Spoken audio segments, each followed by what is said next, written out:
about 45 seconds. I want to remind you that a great way to support what we do on this show is we have the Super Chat available. If you're brand new, do us a favor. If you like what you hear, hit that subscribe button, give us a thumbs up, ring that bell, and do a little shopping on our website at the SOR Vault. We're going to have new swag coming up here very soon. We are up in 30 seconds here, everyone, and we're going to kick off a brand new week. Thank you, Barther. All right. Let's see here. Hey, Vector Scaler over in the UK. Good morning to you, my friend. Always a pleasure when you're here. Always a pleasure. Yes, you realize, Ladybug, that you are officially titled as Alaska's greatest athlete now.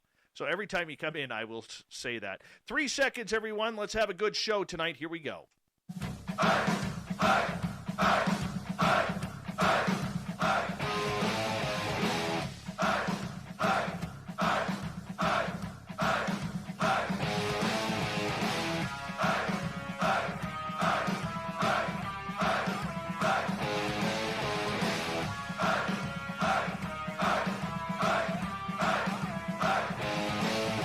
From the mountains of central British Columbia to you listening around the world, this, my friends, is Spaced Out Radio. I am your host, Dave Scott, sitting in the captain's chair of SOR headquarters. We welcome you to tonight's show on our terrestrial affiliates around North America and digitally on TalkStream Live and Revolution Radio. If you want to take a listen to our archives, they are free for you at youtube.com/Spaced Out Radio. Do me the favor, hit that subscribe button. Follow us on Twitter at Spaced Out Radio and on Instagram at Spaced Out Radio Show. Our website is spacedoutradio.com. We have a plethora of features for you, including rocking out to Bumblefoot and reading up on Captain Shirk's SOR Newswire. Tonight's show is brought to you by Chive Charities. Help make the world 10% happier by visiting Chive Charities today. You can find them on our website. Buddy Bolton is one of the leading psychic researchers that's been tested by credible researchers and scientists alike. He's a part of a new breed of investigators that not only knows the literature but is also a practitioner of the art. He's able to display his skill live on video for his YouTube followers on his Alien Protocols channel, but he is often on the front lines of research. UFOs, telekinesis, remote viewing, clairvoyance, venturing out to local hotspots and collaborating with scientists. Very few are on the cutting edge of this field like Buddy is, and guess what? He is here tonight, and I am so excited about this because, you know, there are certain people in this world who have an amazing story. He is one of them, and we're going to learn about it. Then at the bottom of hour number 3, I will bring you the SOR Newswire, brought to you by Paranoia Magazine. Buddy, welcome to Spaced Out Radio for the first time. Thank you so much for taking the time tonight. Thank you so much, Dave. It's a pleasure to be here. It's always a pleasure to chat about these subjects that people just don't get to hear enough frank discussion about. You have an amazing story. I mean, you have literally run the gamut from being very well off, being someone who is a very proud farmer, to going right to being homeless. And now all of these scientists and researchers and agencies are trying to get to know you over the last number of years, trying to figure out how the heck you do it. Tell us your story. Well, I think, like all of us, I knew that I had a good sense of intuition. From a young age, I knew about prophetic dreams, and my mom was very gifted, I believe, and she told me to always trust my intuition, and that, you know, if I had an interesting dream where I vividly remembered something, she'd want me to recount it, and, you know, would say the dreams can tell the future. And so I've always grown up in an environment where it was acceptable to have, you know, discussions about esoteric subjects like that. And I knew as I grew older that I could utilize them. And, you know, it's like any of your other senses. It's not perfect. It's not flawless, you know, but you on occasion would just have these incredible experiences. And it just has made life so much richer for me. And so I've always done that stuff and been very concerned in that. I saw my first UFO sighting when I was like 7 years old. So I've always had really interesting kind of, you know, experiences. And then I just continued what, you know, one of my gifts was in life, and that's comedy. I've done a lot of stand-up comedy, and I've been in, you know, different movie parts. Almost everything I do is comedy. I was on the Conan O'Brien show and one of the few white Def Comedy Jam winners. And so I did a lot of stand-up comedy in New York especially. And it came to a point where I got a farm upstate. I had done a few creative director jobs and saved up some money, and I got this old, rickety farm that had big piles of garbage on it everywhere. And I cleaned up the garbage and fixed up everything and planted fruit trees and berry trees. And basically I turned it into like the cover of a Jehovah's Witness magazine. It became just so fruitful with life and animals. It was just, ridiculous. And then I started having some experiences there where I saw some orbs of light back in the woods. And then over time, I saw some get closer. And then I saw one bounce down. There's an opening to a pathway that goes back into the 8 acres. And it bounced down that trail. And then I said, oh, my gosh, I got to do more and investigate more, and decided to have a CE5 group up there. We had a lot of success. And over time, I've kind of I've done both explorations, because I believe in my, epistemology of this subject, that it all relates to one thing: the UFOs, the phenomenal locations, ESP. All of these have one unifying factor, and that's consciousness and the power of consciousness. Right. I've even worked with some of the top, scientists on this stuff, and it's just ridiculous. It's stunning. There is something there. There's a field. There is some sort of substructure that allows you to get information from across space and time, and it's absolutely staggering. And other practitioners, from Ingo Swann to many others, have been able to prove in a laboratory their ability to affect a wide variety of scientific equipment, from calorimeters to random number generators. I've done a lot of work with a bunch of different machines, and I've consistently been able to show an effect, but it's not like it's uniquely me with this ability to do so. They've had tests for 150 years on dice, the human mind's ability to affect the roll of dice. And even in the worst studies, they have a small percentage of, there's something weird going on. So whether you just believe it's a small percentage, or whether you believe it's something that is a small percentage but can be trained to a much higher level, it's up to you. But to deny the reality of the powers of consciousness, it just seems ludicrous at this point. And we're going to touch a lot on consciousness and how it affects absolutely everything here with you tonight. For a long time, you were known as Psychic X. Why did you try and keep a low profile at that point? I was doing some interesting work and experiments, and I guess you wouldn't necessarily call them jobs, but help with different groups. And in one of the groups, they were naming the different people because you have a code name, so they don't always have your name on the sheet, just for a little bit of anonymity's sake, depending who gets these readout sheets. And so they're saying that this person was going to be Psychic A, and I was like, oh, I want to be Psychic X. So I got to be Psychic X working for this group that I've worked for a couple times. And so that's how I got that moniker. And I've been lucky enough to continue to work with, a wide variety of groups, with the head scientists there at the Skinwalker for 2 years with Eric Bard. I've had just extraordinary experiences, and I've been very blessed. I forgot what the question was. No, but that, I think you answered it fine. Buddy, why you, though? What led everybody to come your way and to really try and gain the knowledge that is in your brain?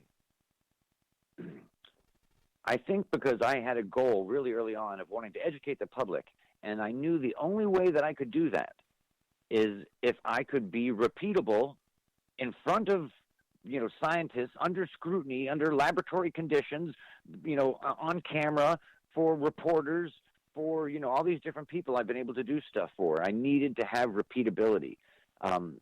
And once I got to a point where I felt confident that I could, then I realized I could be helpful.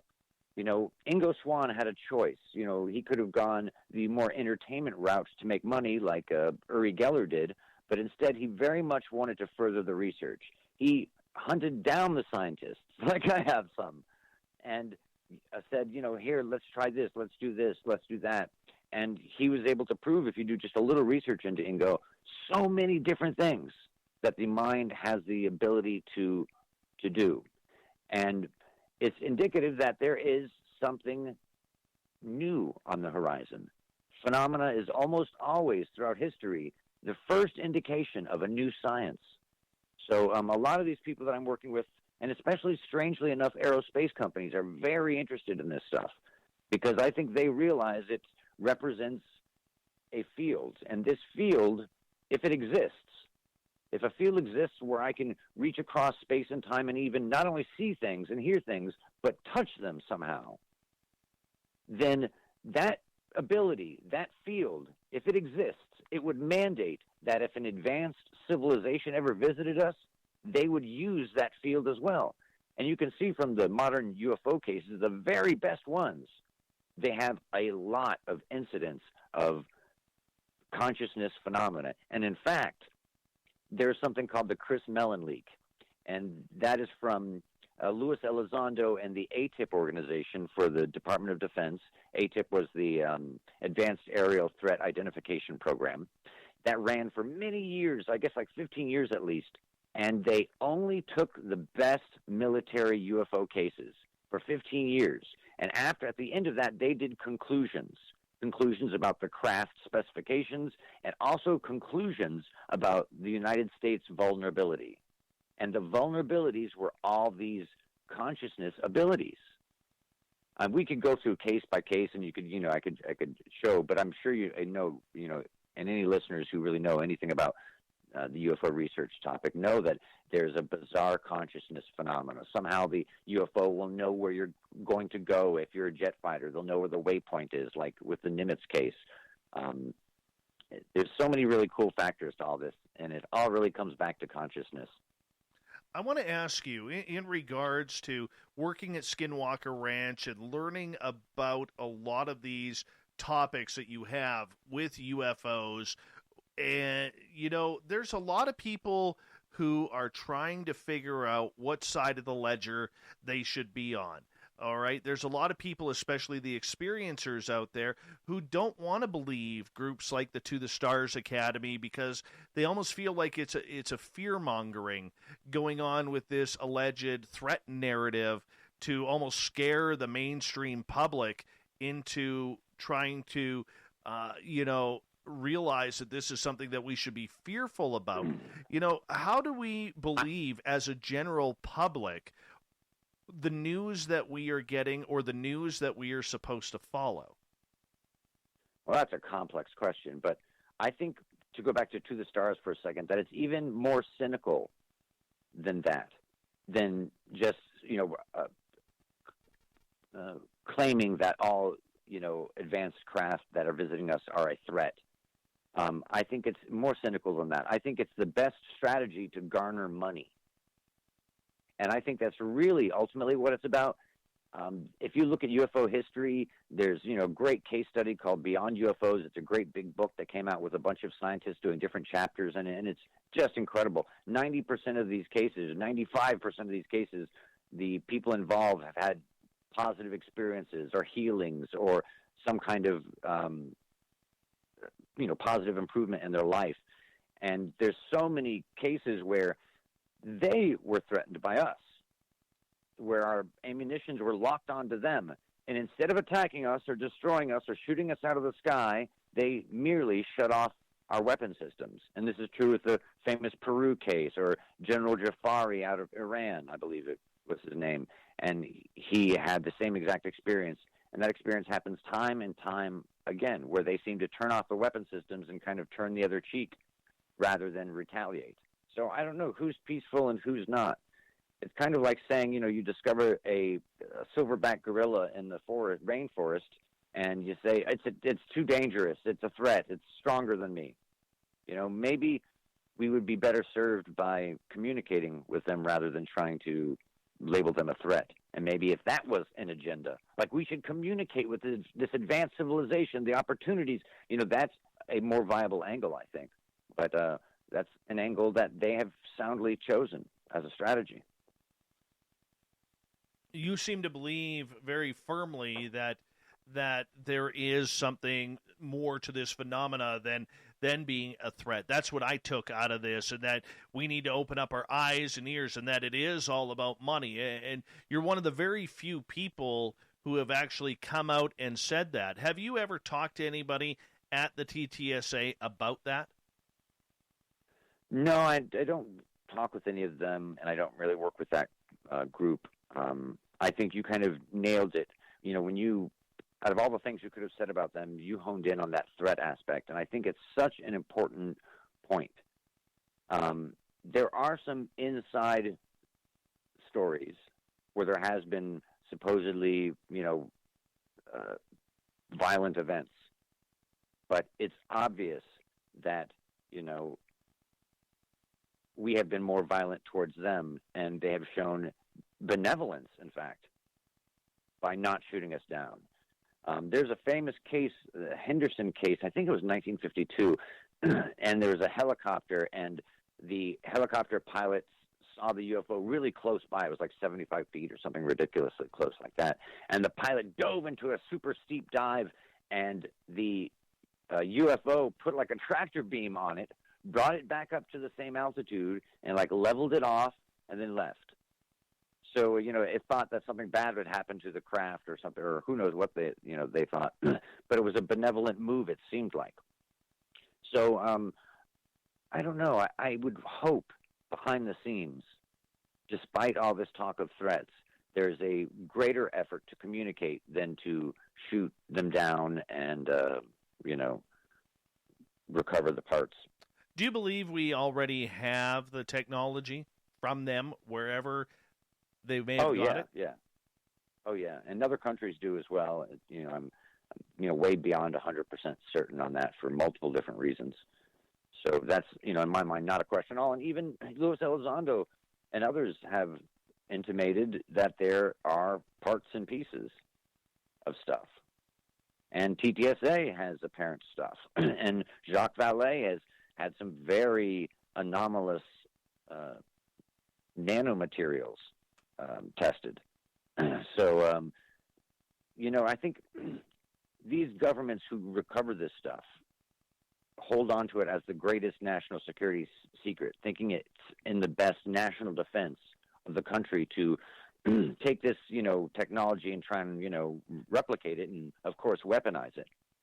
But I think what's greater and more powerful about these artifacts is that they are indisputable proof that we are not alone for the skeptics.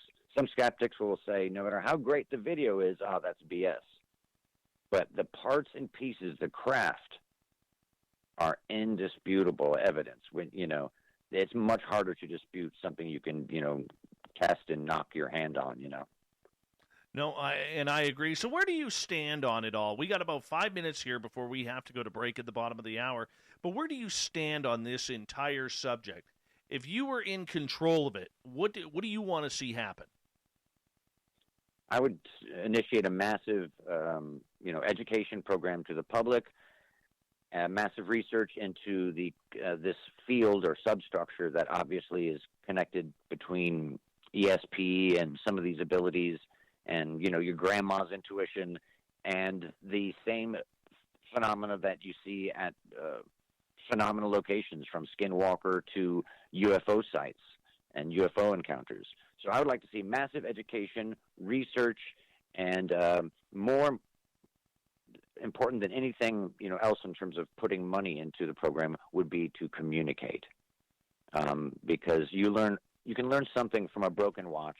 You can learn a little bit more from a whole watch, but you can learn a lot more from talking to the watchmakers, and that's what we should try to do. Is that communication publicly or privately? Because there are many people out there who believe those private conversations are already going on, buddy. I know that they are, on a level. So it really, it's a lot of things are up to the superior civilization. So I think the government can do some disclosure, but it's a two-way street. So it's such an incredible topic and so important, and on the frontier of the minds of the top aerospace engineers to the top scientists to it's exhilarating. This whole topic really is exhilarating, and the fact that we, beyond a shadow of a doubt, are being visited is mind-boggling. Now, you say without beyond a shadow of a doubt here. How do you know? Well, even if I talk about stuff that's in the public domain, there are large pieces that have been tested and smaller pieces that have been tested and have proven to have isotopes that are not even, they say extrasolar, not from our solar system, and incapable of us producing because they're put down atom by atom. Some of them, as Tom DeLonge even hinted at, can act as a waveguide for certain resonances. So an incredibly low amount of energy put to this material makes it guide the energy and focus it in a very powerful way. So there's physical, tangible proof, and some of the top people have said so. So even Luis Elizondo and Eric Davis, are incredibly credible people with indisputable credentials connected to this topic, and they admit it. In fact, Luis Elizondo even said there's so much evidence, they got so much stuff just from ATIP alone, that it's become a security risk because of the amount of information. And that's all types of information, from radar tapes to logs to personal testimony to material evidence, video, all sorts of stuff. It must be warehouses full of stuff at this point. And I agree with you. I do. I want to see more, though. I don't care if it comes out publicly the way everybody wants disclosure. I just, for my own personal sake, want to know more about it. I want to know people who have touched it. I want to know people who have, where's the next Bob Lazar or David Adair or somebody along those lines to come out and say, this is real, as we got about 90 seconds. Well, there are scientists working in black projects and in black programs who have done many of these things. And this is a very tough subject because, first of all, it's the biggest national security secret, as you can imagine. So you have to pierce a very deep veil to get any reliable information. Okay, so if there are these people out, how come it's been 30 years plus now since Bob Lazar came out? Why do you think no one else has come out? I think people have tried. They've been, stopped probably before we even knew their names. I think the programs, it's a myth that we can't keep a secret. The United States can keep secrets. The military can keep great secrets. And there are multiple branches of the military and different aspects of the government that have investigations into this topic. We know for certain, like the Department of Defense was involved with Skinwalker Ranch and pumped millions of dollars into research. And time and time again, the CIA spent millions of dollars working with Hutchinson and the incredibly unusual effects he was able to create. Very and true. As many of the scientists at the end concluded, it was probably his mind, his consciousness, that helped create some of those staggering results that he had. Well, let's get into more of this because I think we are in for a very unique and interesting night here on Spaced Out Radio. Psychic X, Buddy Bolton, talking UFOs, consciousness, communication with those from the stars, and much more here on Spaced Out Radio when we continue right after this.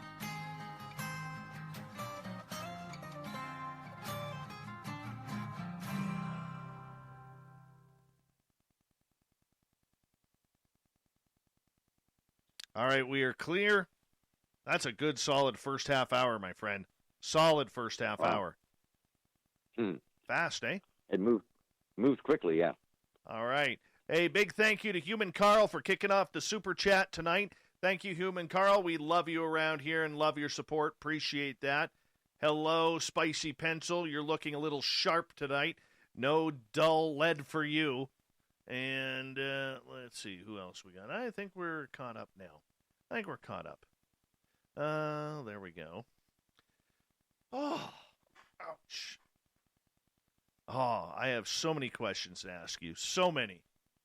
Now I gotta bite my tongue so I don't ask them during the break here.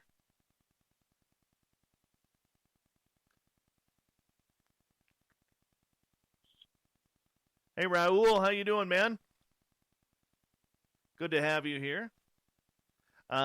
Thank Corns, the booking guy, for this wonderful guest tonight. Hi, Life Dweller. Thank you for coming on by. Thank you, Brave New Normal. Appreciate you. Manitoba Becky's here, everyone. The gorgeous and talented girl from Brandon. She is a wheat king at heart. Manitoba Becky. I, the Michael Leger. Good to have you here. All right, there we go. And, we got a few more minutes here. All right, big question coming from the chat room for you. We ask every brand new guest this. Buddy, what's your opinion of eating breakfast foods for dinner? I think it's brilliant. I love it. I think there's nothing wrong in it, and anyone who says otherwise really must be an egg hater. Hey, I am not an egg hater. I just don't believe eggs should be eaten for dinner. We're gonna duke this out now. We have to. All right. I feel as Go ahead. I feel as an adult, I have the right to. I could eat popsicles for breakfast, something that would have made my parents very upset. But I think it's good creatively, physically, in every way to break norms like that. I had so much respect for you coming into this interview. Then you mentioned that you eat breakfast for dinner. I don't know if I can continue on now. I'm hurt here. All right, let's see if we can win question number 2. All right, that we ask every new guest. Okay, going back to Close Encounters of the Third Kind and Devil's Tower there. All right. Are you on Team Stump or are you on Team Rock for Devil's Tower? Stump or Rock? Yeah. Rock. Definitely Rock. Can't win tonight. Can't win. Huh. No, you're a stump for a giant tree. Hey, it's a tree of life, man. Didn't you see Avatar?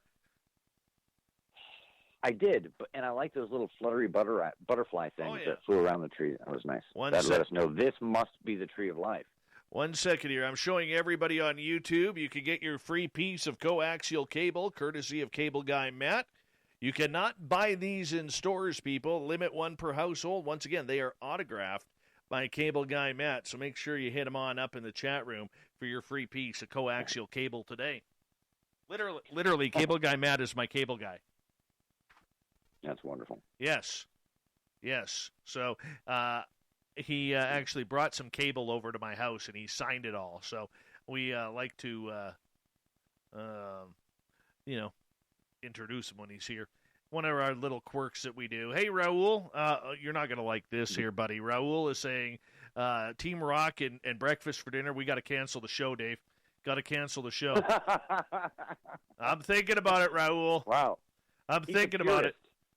Oh. I respect him being a purist. Oh, yes. Oh, we got. But at least I'm not an arbitrary. At least I'm not an arbitrary brown noser. I stand by my decision. Well, no, we can respect that. We can respect that, even though you got this quirk about eating breakfast for dinner. But we'll forgive you. We'll forgive you, and we'll continue on here because you seem all right, buddy. You got a cute dog, and that's the way it goes. She's the best.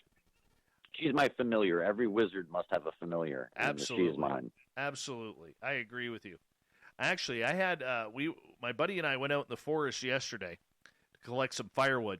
And coming on back, he yells at me. He's like, "Dude, there's a giant moose in the forest. Hit the brakes." So I slammed on the brakes of my truck, pull over, looking through the trees trying to figure out what it is, and there's 3 wild horses standing there. And I was like, oh, yeah. Oh, beautiful. Oh, yeah. That felt really good. I love the wild horses. Love them. Hi, Eva. How are you? All right, we got 10 seconds here. Thank you to Human Carl for the super chat. Don't forget, if you're tuning on in for the first time, hit that subscribe button. Don't forget a thumbs up for us or down, whatever you choose. Here we go.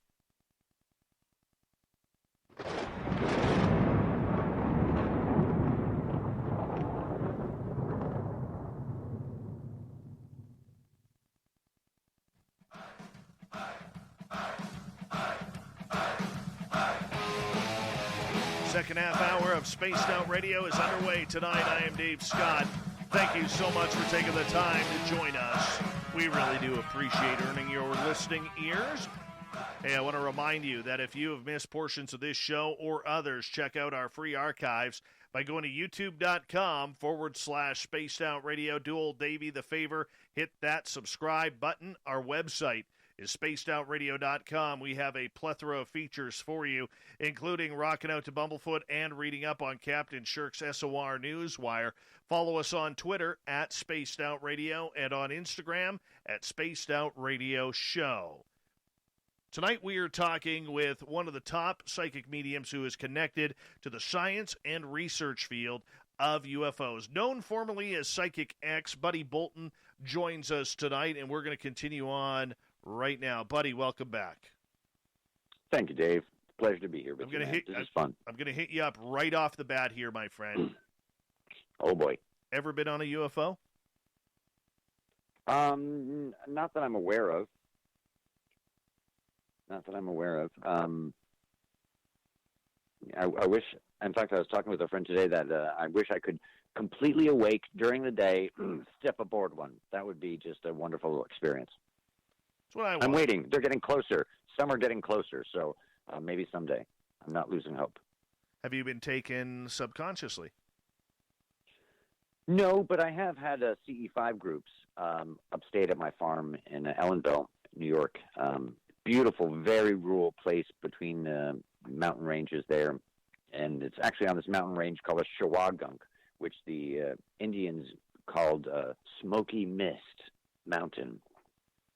So we would have different CE5 experiences and see stuff in the sky. And over time, as we improved our methods, I believe, it caused these sightings to get closer and closer. And sometimes you stay out there till really late and you fall asleep, and then you wake up on another spot outside. You're like, did I get up in the middle of the night and do that, or did I have a weird dream? You know, so I think stuff that happens either before you go to sleep or right after, you have to be very skeptical of.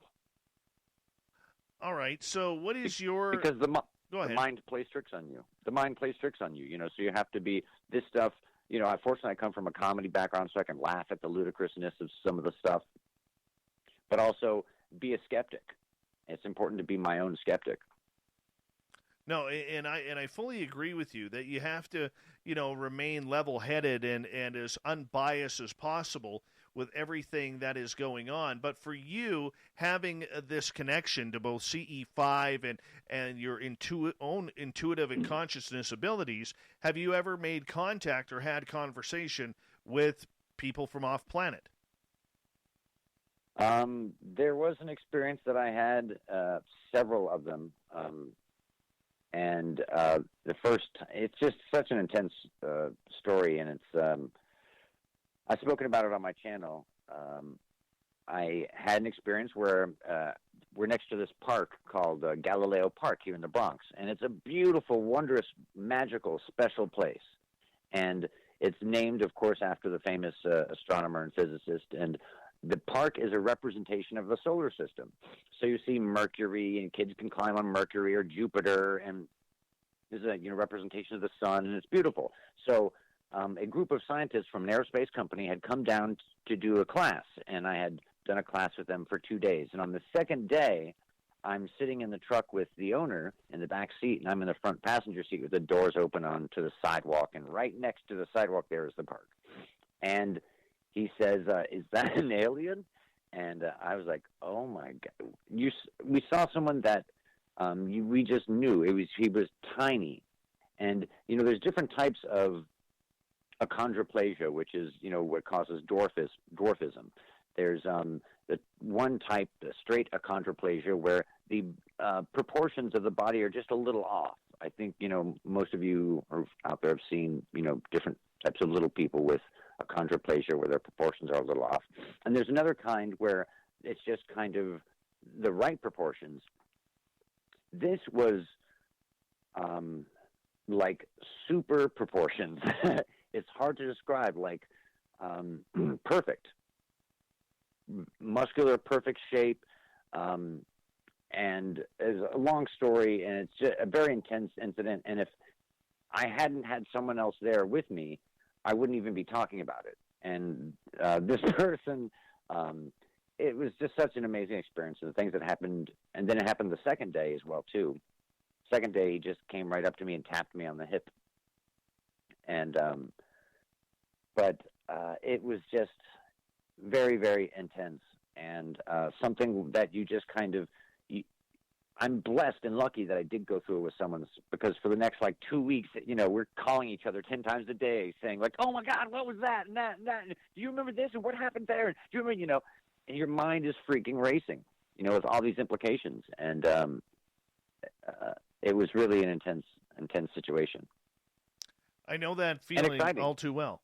I know that feeling all too well in regards to that. So for you, in the fact that you believe a lot in the consciousness factor and that this all has to do with consciousness, what do you think extraterrestrials are? Because there is a faction of people out there who have looked into this, from John Alexander to Eric Davis and the team at Skinwalker Ranch that you are very close to, who believe this is something of not extraterrestrial, but ultra-terrestrial. Well, I've worked, in fact, just for a little bit with John Alexander and some of these people that you mentioned, and I think it's a very dynamic topic. And it intertwines phenomena, the abilities of consciousness, and UFOs. And the way I like to kind of, share one of my, my main theory on it all is 200 years ago, there were a bunch of strange, weird paranormal phenomena. And people were mystified by them. They thought there was spirit energy involved. And there were things like when you walk across a carpet and touch someone, and there's a zap and electricity. If you take two different pieces of metal and put it to a dead frog's leg, a lead and copper piece of metal, the leg will jump. And there's a bunch of these other things that were considered strange, paranormal phenomena. And this guy Volta put it together as the electromagnetic field, and enunciated in math and started the rational understanding of the phenomena. And it went from being phenomena to science. And we didn't know the entire time we'd been completely immersed in the electromagnetic field. And right now, if you look around us, and even the devices we're using to communicate right now, we couldn't survive without the electromagnetic field and our understanding of it. We just recently discovered the Higgs field that we've been living in the entire time. And these different fields have different abilities. And I believe that there is a field that it's a substructure. And it has, the universe has to know itself in all aspects, physicists say, for a bunch of different reasons. I won't bother with my amateur physicist jargon. But so everything is connected in this substructure. Every place and time and space is connected. And you can not only see and get information from distances, you can even affect things at those distances. So let's say this substructure exists, okay, and psychics and phenomena has a lot to do with it. If it does exist, then you would believe that a more advanced civilization would control this field like we control the electromagnetic field. They might have a mastery of it and be able to do things that we find completely miraculous. So I think the ET phenomena is a very diverse phenomena. It's a dynamic phenomena. It's not just one thing explains all of the different types of encounters. There's a lot of things here, and you have to be really frank and research a lot to realize there's a lot of different moving parts here. And some of this stuff could be even creations of consciousness. Some of the best minds, the Valet Davis model, Jacques Vallée and Eric Davis, created a model of the universe and an explanation of this stuff that basically says it's consciousness. Consciousness is the main instigator of all of this stuff. All right, so going back to what you just said and combining it with that alien sighting that you had in the park, was there any communication that you had or anything that kind of rang any doorbells towards a consciousness or some sort of connection? The funny thing is, all the ET stories I've heard in the past, it's always like, telekinetic. It was verbal. It was a verbal communication. And being an intuitive, person and someone who tries to, improve those abilities, I would have been receptive to getting, different types of information, but it was strictly verbal. And, I would have hoped that I had, like a presentiment that it was going to happen, but I didn't. I didn't have any of those kind of traditional things. And even after an encounter saying, if it ever happened again, this is what I want to say. These are the questions I want to ask. And then when given that second opportunity, completely blanking on everything wanted to do. So it's a complex menagerie. I'll go into it in a little bit more detail. For example, plasma balls or orbs. They can be a lot of different things. There's a lot of ones on cameras, that frankly I believe are lint and light and how things move around a room in tiny dimensions. And people will call those orbs. There's other orbs called like the Brown Mountain lights or the Marfa lights or Hestelin. And Hestelin, they have incredible scientific research that's been going there for 20 years and have incredible video of these balls of light and energy, plasma balls. Some think they are exotic vacuum objects. Others think that they are the famed ball lightning. But they've even done such scientific experiments there to the point of doing spectrometry on these balls of light, meaning that from the light that radiates off the phenomena, it gets basically sent through a prism, and you can tell what elements are in that light. That's how we can tell a lot of things about distant stars. And they found scandium, a very weird, interesting metal in this orb. So orbs can be a lot of different things. They can be a optical phenomena. They can be a moss that, if seen at the right angle with the right amount of light, is illuminated, but if you walk right up to it, nothing's there. Plus, there's tons of phenomena we don't know. So we don't have to jump right to the fact that, an orb is an interdimensional creature from, blank. Although I certainly don't, I don't exclude that possibility at all. Buddy Bolton is our guest tonight on Spaced Out Radio. Buddy, when you look at the consciousness aspect, when you look at the aspect of everything that you have dealt with and you have learned over the years regarding your own research, your own intuition, what do you think is truly going on from the extraterrestrial standpoint? Do you believe that they are here searching us out? Have they been here for thousands of years? Or is this new phenomena that we need to learn about? And how does it affect us on the planet? I think it's a combination of things. I think they have been investigating us for quite a long time. I think there's multiple different types associated with this quest to understand us. I think if you're an advanced civilization, you don't go around the universe looking for gold or diamonds or monatomic gold. I think the most valuable thing is data and information. Information and data is power. And I think life forms are one of the densest forms of data. In a life form, there's so many different types of data, not just the chemical and physical stuff, but, the atmosphere and the environment and the symbiotic relationships and, chemical exchanges with the atmosphere and blah, blah, blah. So I think that our biology is, although familiar to them, it's executed differently here. And it's unique. there's only one Earth, and our biosphere is special, and I think they find it special. They see what's happening, and I think they have been preserving stuff. There's a extremely long track record of them going into and out of the Amazon, and so many cases of them with like beams scanning forests, and so that's my belief, is that they have been watching us for a long time. There's different types of groups involved.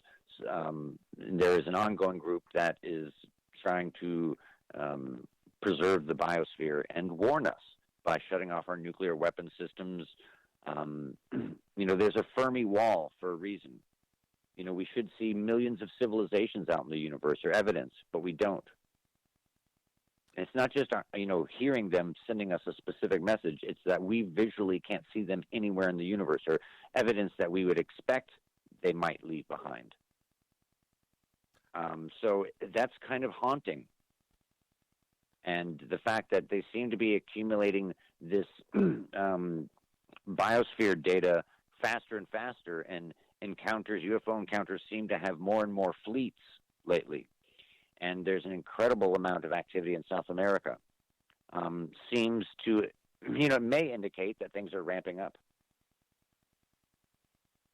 Okay, so as we start to progress into hour 2 here in a few minutes, where we're going to talk a lot about the consciousness and the mind, with that being said, and what you just stated, do you believe then that there is some sort of communication going on between hidden sectors of, let's say, the United States government and these alien species, where, there's a lot of people out there who believe there's like a strata council almost that kind of tells which aliens can come to Earth and which ones can't? And do you believe all of that, or is that just full-on woo? I think there's no group in the government, I think, that's having regular conversations with them. In my opinion, I may be completely wrong, but in my opinion and everything that I've come to learn, I think that they seek out specific people for specific reasons. Maybe I think they, I think it might be foolish to think that we have to speak to them in prime numbers or something. If they're more advanced, they know all of our languages, they know everything. It's just, I forgot where I was going, but this reality that we are being studied by this advanced civilization should be a warning to us that something is going on. Something major is going on. They're very, very, very interested in us and in our nuclear weapons. And they're making their presence known to individuals. They don't land on Washington, D.C., despite the 1952 Washington flyover, where they literally flew over the Capitol. But they have repeatedly, time and time again, you can judge people by their actions, or things by their actions. They go to our nuclear weapons sites. Malmstrom just had another incident last January that Senator Harry Reid kind of slipped and spilled the story in New York Magazine.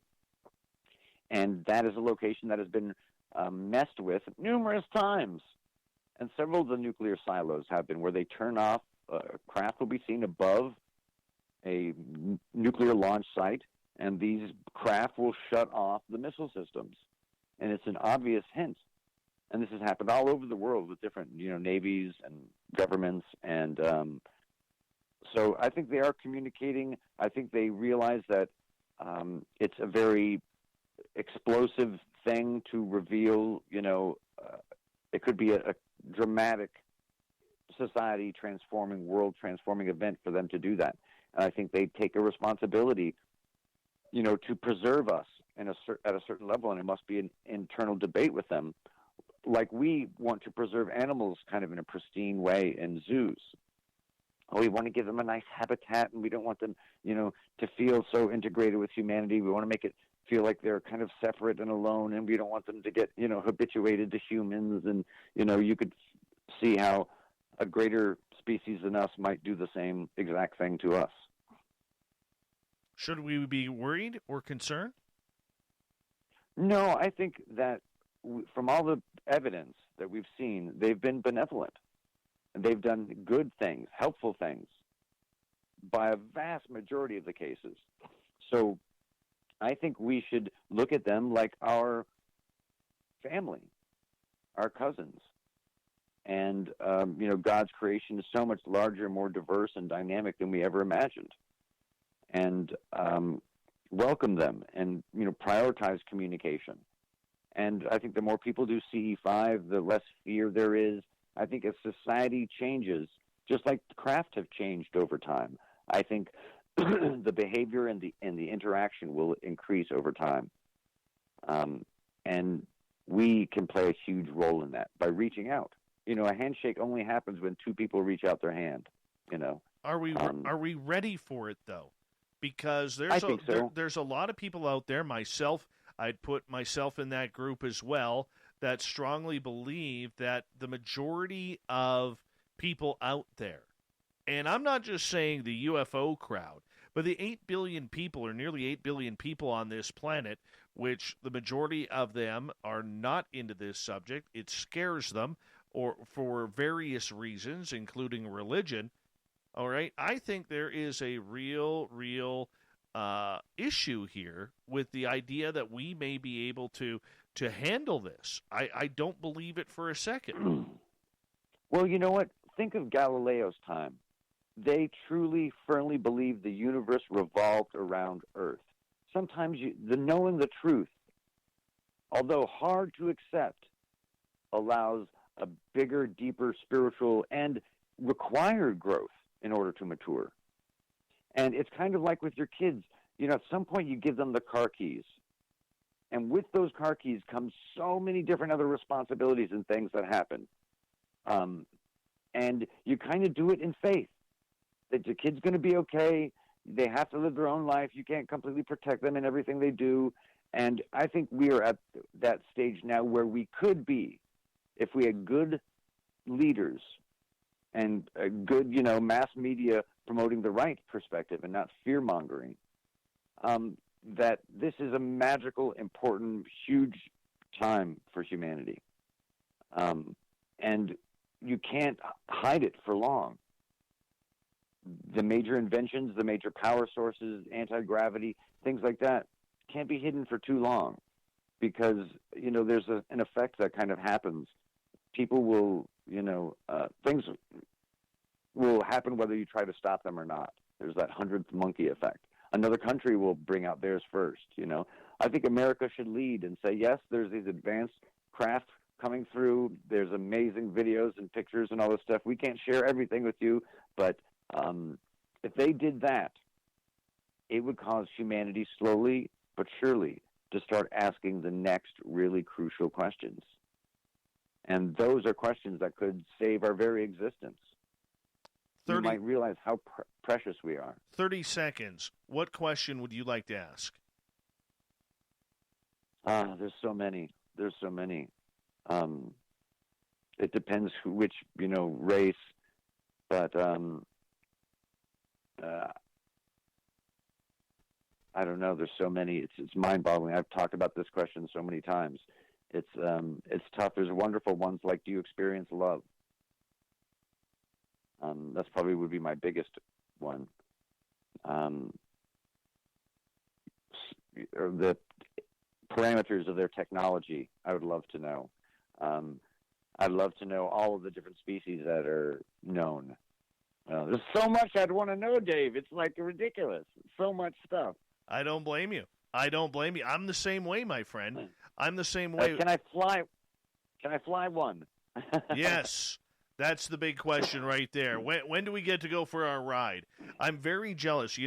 About a year and a half ago, I met a 12-year-old girl who came on a ghost tour that I was doing at the local museum. And she told me that she had actually flown a craft. You know how jealous I was? Incredibly. Oh. Incredibly. My friend, hold on right there, because we're going to go to break here at the top of the hour. Buddy Bolton, we're going to get into consciousness, summoning, everything to do with the mind, with one of the best that's being studied out there right now.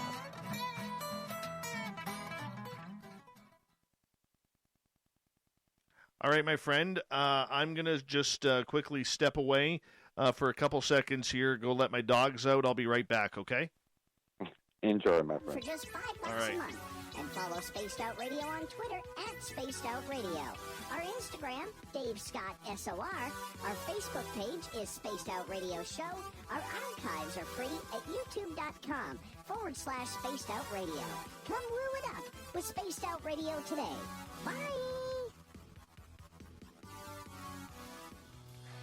Hi there, this is the paranormal lawyer Michael W. Hall. I'd like to invite you to listen in each Sunday night where we're going to open up your eyes to everything strange and paranormal. I will be hosting some great guests with topics that affect us all, such as UFOs, ghosts, and everything paranormal. Let's learn together on Spaced Out Radio Sunday with myself, Michael W. Hall, the paranormal lawyer at spacedoutradio.com. For the price of 1 cup of coffee a month, you can become an SOR Space Traveler. The Space Travelers Club is a place where you can interact with other listeners, either live during the show or on our great forum. We want your stories, pictures, comments, and ideas. You'll get live video streams, exclusive content, and be a part of our newsletter. Stay in touch with everything SOR. The Space Travelers Club is just $5 a month at spacedoutradio.com.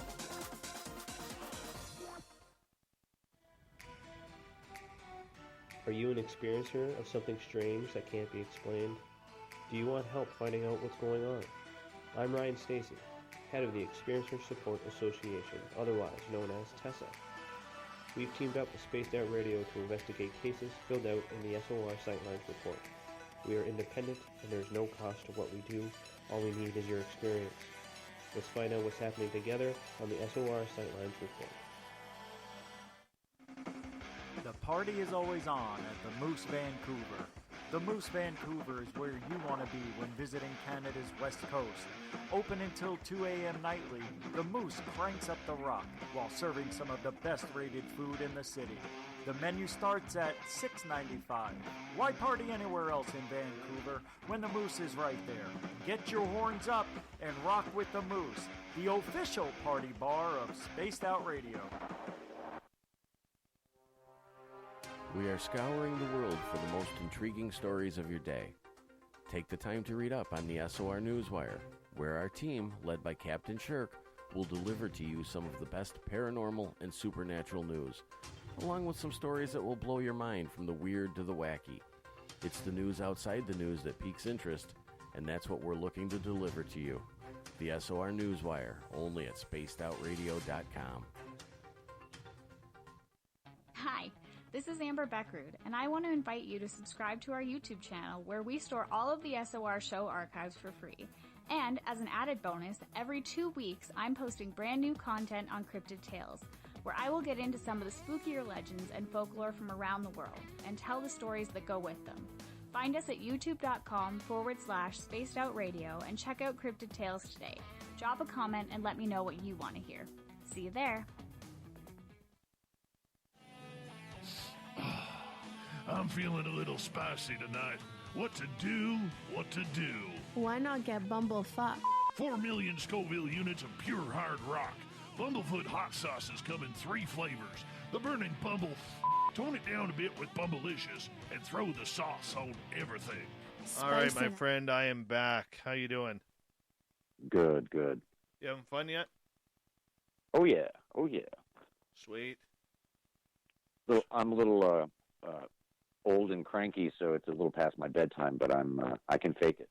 Oh, me too. Me too, my friend. Me too. I hide behind my hair. All right. You notice how the hair comments silenced me so quickly. I apologize.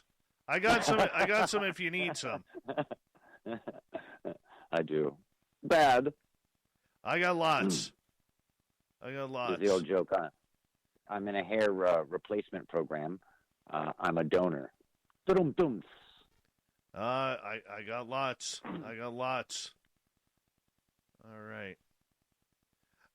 We have about just over 90 seconds left before we come back from break. I'll reintroduce you and the show, and then we're off and running. Nice. Yeah, man. It's been good tonight.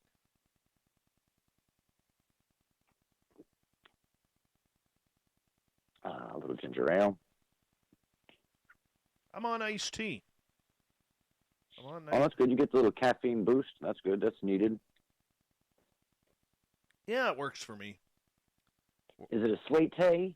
Yeah. Or is it just a straight? Well, up here we don't do. Trying to find iced tea like you have in the U.S. It's very difficult. Everything up here is sweet tea. Yeah, well, I've fallen deeply in love, possibly because of addictive chemicals in Tim Hortons coffee. I loved my double-double. Don't blame you. I was at Tim Hortons twice today. Not going to lie. I was there twice today.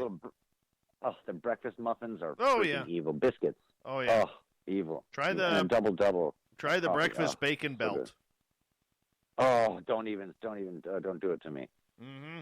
All right, hold on. Cool. We got about 15 seconds. Thank you to Human Carl for the super chat kicking things off tonight. Thank you to everybody who's given us a thumbs up, thumbs down. Everybody who's tuned on in, it's a great way to support that show. Hit that subscribe button if you don't mind. Here we go with the second hour of the show.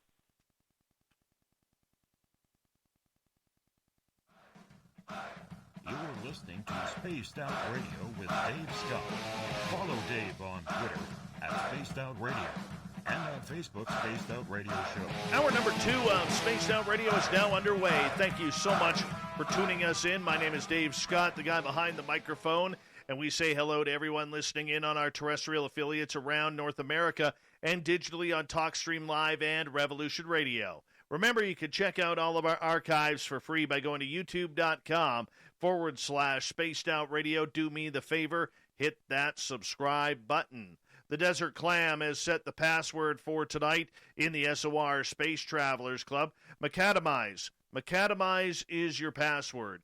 Use it wisely, Space Travelers, as the Clam sets the password each and every night right here on Spaced Out Radio. Our website is spacedoutradio.com. We have a plethora of features for you, including rocking out to Bumblefoot and reading up on Captain Shirk's SOR Newswire.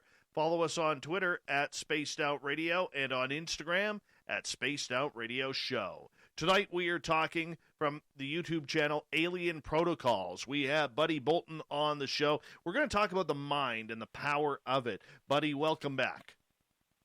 Thank you, Dave. Not a problem. One of the things I want to talk about with the power of the mind is UFO summoning. This is a very controversial portion of the UFO field because many people out there do not believe that it can happen. Many believe it's staged with people, holding balloons in other areas of towns or parks that they release, and then all of a sudden the summoning happens and these shiny objects that look like balloons are up in the sky. I mean, that's one of the aspects of it all if you're skeptical about the entire phenomena. But there are those as well who believe that you can summon in craft. How is this done? Well, I think, there is a very dark history to a lot of this stuff. There's a lot of hoaxers and fakers, and with many different fields, these kind of people, parasites kind of, or people with different mental disabilities even,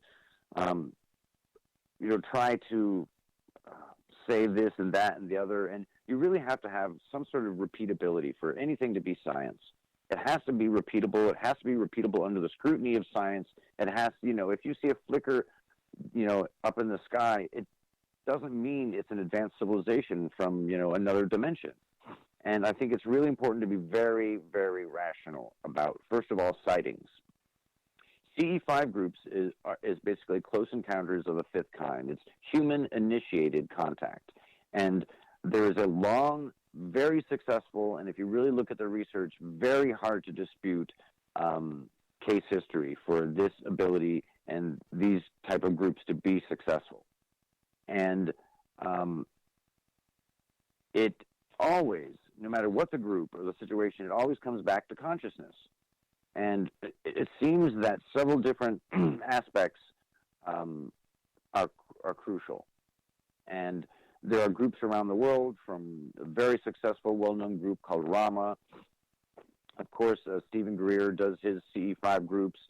And, the connection between consciousness and, UFOs is pretty straightforward, in my opinion. And it's this field that we were talking about in the first hour, this field that makes these abilities of consciousness possible. It's a field like the electromagnetic field that we, didn't know we were in for, thousands of years, but now we couldn't live without. And there is this other field, and some people utilize it. Like our senses utilize different types of fields. Our eyes utilize the electromagnetic spectrum in the visual wavelength. Our ears hear auditory frequencies and waves. Our taste buds chemically. And so these are all different senses. And this other sense, the sense of intuition, is less powerful naturally than these other senses. But you can't dispute grandma when she's right. She knows something's going to happen, or she knows you did this, or, there's a million, great anecdotes just from families on the abilities, aside from all the impeccable research that's been done at top universities and research institutes about the abilities of consciousness. So if this consciousness field, if this thing is real, then you would expect advanced civilizations would know about it and utilize it. And if they saw someone utilizing this field a lot, maybe that would be a connection. It's interesting. There's a famous Buddhist named Nagarjuna who has this great quote, and it's about the abilities to see any space and time. And the quote is, "If you still your mind like the surface of a lake, you can reflect the universe." And there's something about the subconscious, this primal connection to reality, that has incredible access to this field. And time again, people who, from the Rama group, who are intuitives, who have proven an ability to be accurate with some of this stuff, they can make predictions, and they can even do summonings. And I think the more you tap on this field, like Nagarjuna was talking about that lake, the more you tap on it, the more civilizations or others who are familiar with the field can detect that. So I think that's a real connection between the two. Okay, I think that's a good definition of it, but if say Jules or Kimberly or Michael or Patrick in our chat room wanted to do this, how would they go about starting this? A lot of different groups have a lot of different beliefs, but I believe it can be a lot simpler than you think. It's not necessarily always what you do. Part of it is who you are. And I know that sounds a little, prejudice on some level, but I believe that these advanced civilizations won't contact negative people. They don't want to waste their time on, negativity, or, they have it just seems from case history, time and time again, they seem to contact people that are in this real altruistic state of mind, that they're very mindful and contemplative and loving, and they have no desire to profiteer off of the event or to reverse engineer it to military purposes. And those people in those groups, in those situations where they set up this really positive consciousness reality, those are the ones that seem to be very successful. But the second you bring one person whose real intent is to reverse engineer, try to glean some aspect of science that they could reverse engineer into a weapon for an agency or a group or a country, then this event won't happen. I mean, you hear time and time again, one bad egg will spoil the CE5 group. And you can have the same thing true with some of these other abilities of psi. If there's a really negative person there, they can mess with your mind and, get you off your track a little bit. But I think these positive minds, these positive thoughts, perhaps can even be read. I have an EEG machine. It's very inexpensive. It's called Muse. It allows you to do meditation and track your heart rate and your brain waves and control them and bring them up and down, and even specific brain waves. I've got, the ability to spike any brain wave from around 5 hertz to about 120 hertz. All the different brain waves, I can spike and hold them above all the others at my will, just from working with this machine. And these hertz are real detectable signals that can be measured by machines. And these different brain wave states indicate different types of emotional states and consciousness states. And I believe, what makes us is also in some of these electrical signals that are in our brain. And perhaps just like the EEG machine can read my brain waves, perhaps an advanced civilization can read my consciousness. I don't know that for sure, but that seems to be an ongoing theme. Is it a consciousness connection with the spirits or the species above that creates the sighting? Or is it just a signal that the mind puts out there that is picked up on by one of these craft? I think there's a couple possibilities, and it's really interesting to think about.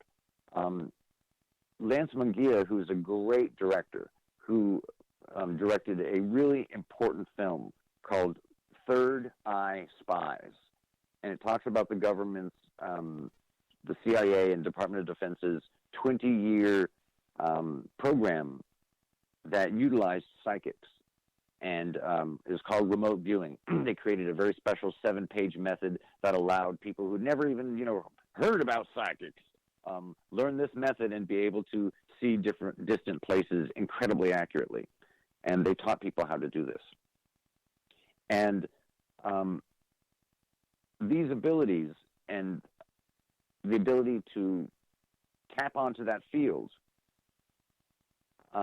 I believe, is what makes that connection. But directly to, an advanced civilization, if you're tapping on that field that anyone can learn how to tap into, that can be one of the reasons why a occurrence happens, a real occurrence. But then there's some other very kind of edge beliefs, but could also be possible. People like Vallée and Terence McKenna and many of the great minds say that some of these cases, some of these sightings, could actually be creations of the mind. And this is where places like Skinwalker and other places come into effect more and more. So that is kind of a very intense and bizarre and very edgy thought that somehow a mind could create a physical craft. But, there's speculation into some of that as well. So, I think mostly it's just consciousness's raw ability to make a connection, and there are real connections with advanced civilizations most of the time. But I do think some of the time, some of this stuff and some of the phenomena that's witnessed are creations of the mind, materializing physically in our world. Almost like our own UFO tulpas. Absolutely. Wonderful observation. For those who don't know, in the Buddhist philosophy, there's something called a tulpa, which is a little being that can be created with thought and a bunch of other procedures.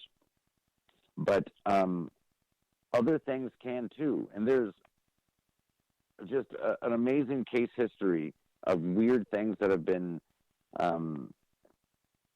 attributed to strictly the power of the mind. And there's incredible research that's been done to John Hutchinson, the Hutchinson effect. And he had all these wacky machines in his apartment, stacked up, all this Army surplus stuff. And he did staggering stuff with metals and all sorts of different stuff. And if you just watch one or two of the videos, you'll be like, this is I don't believe this. And if you start watching more and more and more, you're like, oh my goodness. Holy freaking Toledo. And even incredible scientists like Dr. Hathaway and many others who studied Hutchinson. Hathaway wrote a great book about it, and others have written books about it, scientists who studied him.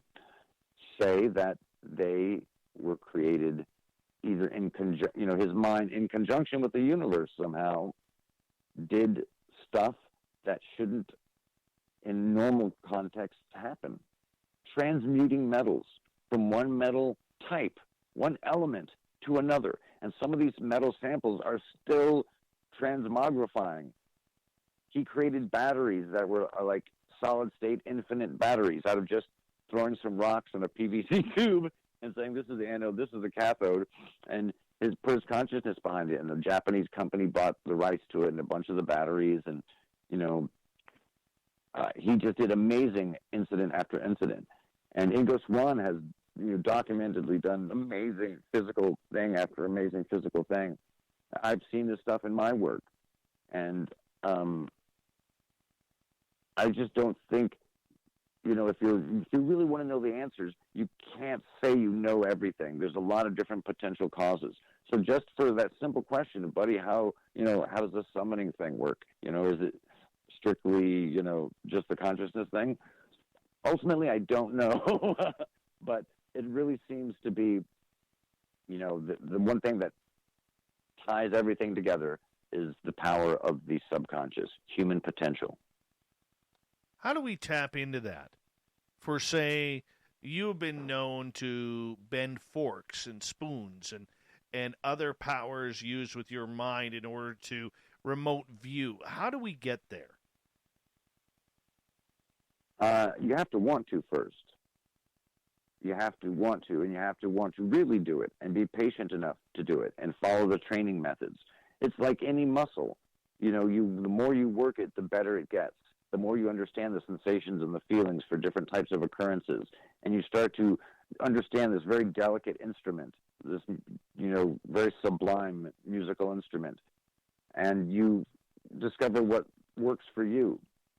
But the more you exercise, the more these neural pathways go from, tiny little connection to a little sidewalk, and then to a little road, and then to a little street, and then a highway and a superhighway. And the more you train, the more these connections, the more it flows naturally, the better the skill gets.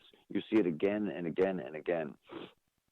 And it just has to be worked on. And there is astonishing amount of social stigma around this, to the point where it's, I think, detrimental to human potential across the board.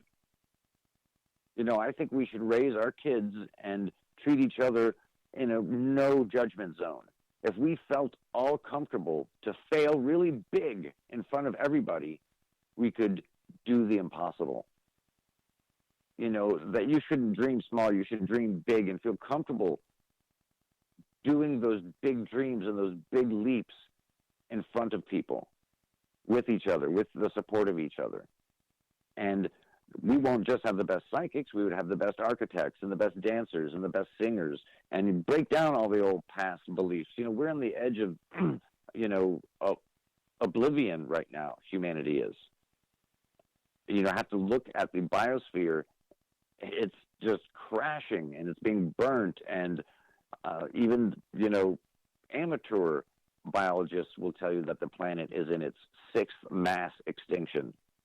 And we were not thinking big, and if there's a time where humanity is going to be suffering, it's going to be in the near future, just like we suffered in the past. But there's going to be massive starvation and all these other things that don't take psychic abilities. You just look at the population growth versus the finite resources, and there is going to be tremendous suffering.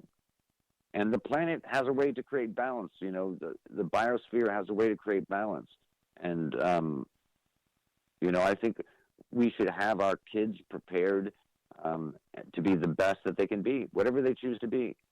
And feel free to explore consciousness. We have physical education classes. We don't have consciousness education. Kids should know how to slow down their heart when they're stressed out, or how to control different brain waves, and, work on these different abilities. I think consciousness education with physical education would make a much better society. I think so too, but don't forget, we're not even teaching kids in school how to balance bank books or create credit, so we can't expect consciousness to be on there. You know what I'm saying? it's screwed. We can actually, safely say that our education system is pretty screwy. But in the, Eastern world, a lot of these subjects are taught, and it brings great tranquility and a life improvement to a lot of different groups from, Chinese, Japanese, Tibetans, and many other groups that focus on consciousness from an early age. In the Western traditions, it's a very taboo kind of subject. Even with physicists, it's a taboo subject. Is it observation because of consciousness that affects quantum collapses, which is a subject I've spoken about with many scientists, that classic debate in quantum physics about whether it's observation or the consciousness, or the measurement. And even now, the top physicists are saying that consciousness is interwoven in our universe. It's not, matter and energy and space-time first and then consciousness, or consciousness first and then matter. It's a tapestry. It's this wonderful, beautiful tapestry. And, quantum physics is butting heads with it right now. So it's pretty amazing that all these different scientific topics are leading back to the great mystery of consciousness. Okay, so how do you bend a fork? You've done it. And so I prefer now to do, for a short period I did kitchen utensils, or just when they're around with people, but I prefer to do screwdrivers. I've done them in front of a lot of people, and there's a video on my channel, and an article Maureen Seberg saw me do it in front of her, and I've done it in front of other people. And the funny thing is, all of these different things, you have to try for the first time at one point, right? And I saw this famous French psychokinesis guy, a psi practitioner, who could bend metal without touching it. He would wave his hand over it. And he said that the secret to it was not giving up. Sometimes early on, especially, it takes up to an hour not to give up. And I said, F it, I'm going to try. I'm willing to fail big. I don't care, I can laugh at myself, my comedy background. And I tried. And the very first time I tried, there was an effect. And it's happened again and again and again. And it's with all sorts of different types of material. And it's gotten to the point where I just do it as no touch, metal bending or no touch blank. And it's the same thing that affects machines. I was down in a lab in Huntsville and just played with a couple of different machines and was able to affect them. And there's video on my channel as well of me affecting like shielded compasses and stuff. And someone from a big agency, an airspace agency, acting as control, putting their hand in to make sure it's not some sort of trickery, And there is this ability we all have to affect other things. If you believe in prayer, helping others, or healing prayer, or positive prayer or thought, that's psychokinesis. Then you have to believe in this other stuff. And I think so much of it is about state of mind. Some people will have successful, UFO sightings for a long period of time, and then they won't. Or they'll demonstrate psi abilities for a while, and then they won't. And they wonder why. Why not? What's going on? And it's always about coming back to your consciousness and being well-grounded and mindful and exercising and working on these things and this balance that you find in there. And then all of a sudden, all this stuff starts to blossom. And the universe that we lived in previously, that was safe and cool and awesome, you now realize is surrounded by magnificent mysteries that are a testament to God's, dynamism. So I like this edge of reality that's unsafe and uncharted, but is in the process of just now being understood and contains miracles and things that could really help humanity. It's exciting stuff. I mean, it's so cool. I mean, I pinch myself half the time, Well, on that note, I'm going to get you to hold on right there because we are going to go to break here at the bottom of the hour. We have Buddy Bolton talking consciousness, the power of the mind, remote viewing, everything to do with what's in all of our heads. Can you do it? I'd like to. Let's find out how next. Spaced Out Radio.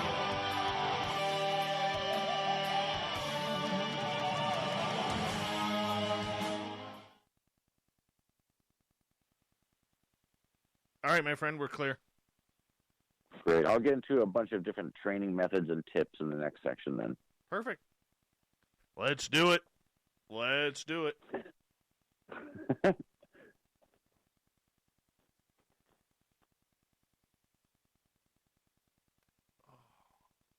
I cannot wait. I'm going to the chiropractor tomorrow. Going to go get my bones cracked and crunched. Nice. Oh, can't wait. Nice. Release of endorphins. Yeah. Oh, yeah. I have this giant knot in my back that literally has from my shoulders right down to my fingers tingling. And my guy is going to get rid of that tomorrow. I'm so happy. Wow. So happy about that. I've got some exercises for you. If you remind me at the end of the show, I'll walk you through something that might help. Perfect. All right. Bear with me here. Oh. There we go.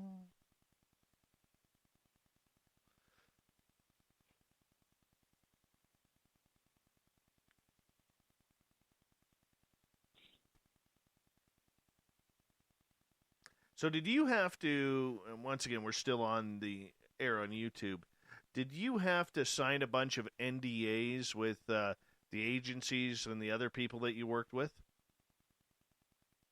Some situations, yes, but most of them, no. But some situations, it was rather intense. Yeah. I would assume you had to sign one with Skinwalker. I really can't get into that too much. It's all we needed to know. All we needed to know. Yeah. We had Brandon Fugel on about 6 weeks ago. Oh, Brandon is the sweetest guy. I've got so many wonderful things to say about Brandon and my relationship and friendship with him, and it's so many testaments to his character and how good of a person he is. Yeah, he seems like a really nice guy. They would know. Yeah, he, on a behind-the-scenes level, he is just a wonderful, sweet guy, a good human, a good man. Oh, for sure. For sure.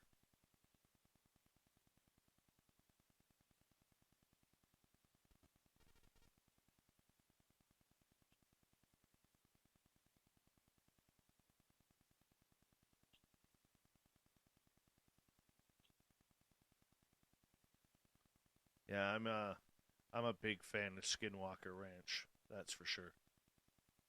Oh, I got stuff for you. Oh boy, I wouldn't have been kept around for 2 years if I sucked or was unproductive. And Eric Bard is the most amazing scientist. He is I just can't speak highly enough about him as not only a scientist and engineer, but as a human being as well. I've been very blessed in that situation. I would just love to get down there. Would love to get down there. Well, you are a skinwalker. I'm a skinwalker. We all are skinwalkers. You can make wherever you want a skinwalker ranch.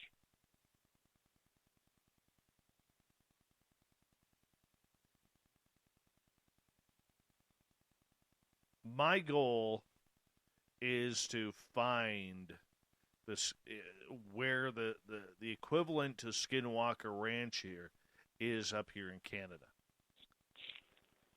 I'm sure there's a lot of places, and there's a lot of things that make one of those locations, but the biggest thing, the most powerful thing, is the reputation. So if you can create a reputation of a place that has paranormal phenomena, or, some people, there's a lot of haunted buildings that have had, repeatable weird stuff caught on video. I mean, really weird, hard to explain stuff again and again. And perhaps it's the reputation that gives the subconsciousness of some of the observers a pass to say, maybe I can do something weird here, because it's haunted. It's a haunted house. Very true. I actually have a realtor. It's like a magic feather. I actually have a realtor friend of mine now looking for the most haunted farm that is for sale. And I said, dude, I said, literally, I want you to ask these people how haunted it is. Because if it's haunted, because here's the thing, if it's haunted, you know, there's other stuff that's going to be going on there. People may not just have recognized it. Hold on 1 second here. Here we go. Absolutely.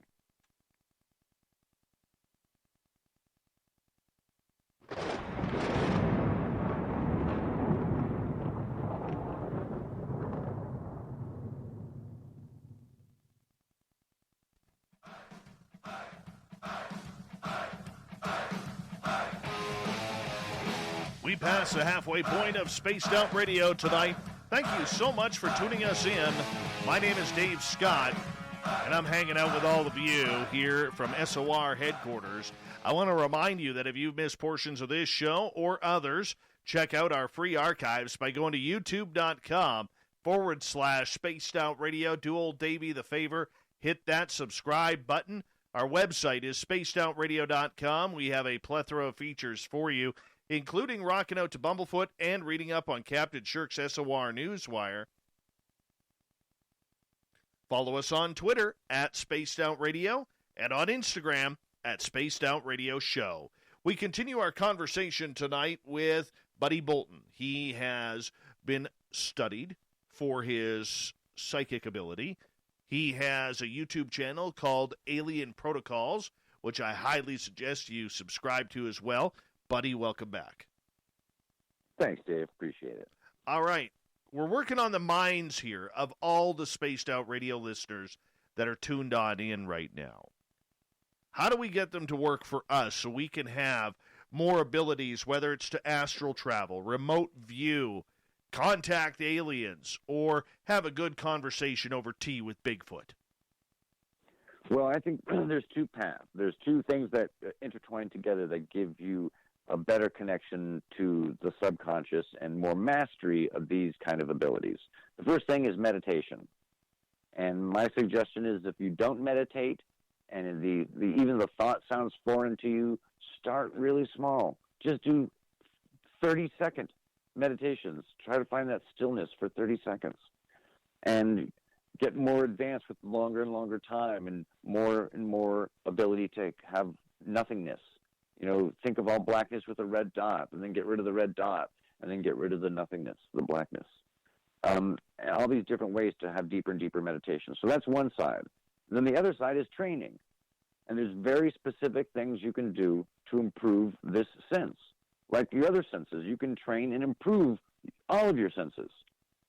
And things I recommend are I think it's really important to have a training partner. Someone that you can talk to, that you can work with, that can be a blind data source to keep the purity of your readings and, you know, the accuracy of your, you know, predictions and remote viewings and all that stuff. Someone you can have fun with and excitement with and bounce back and forth with. So that's one important thing. Another thing is a real pioneer in this subject named Russell Targ, who you'll see in that movie Third Eye Spies, which I just cannot recommend enough. Third Eye Spies from Lance Munguia talks about the early era of the CIA getting into all of this stuff, and Stanford University and the remote viewing program and how it did amazing, incredible things. Even like Jimmy Carter said that this group was the most amazing thing he had seen in his presidency.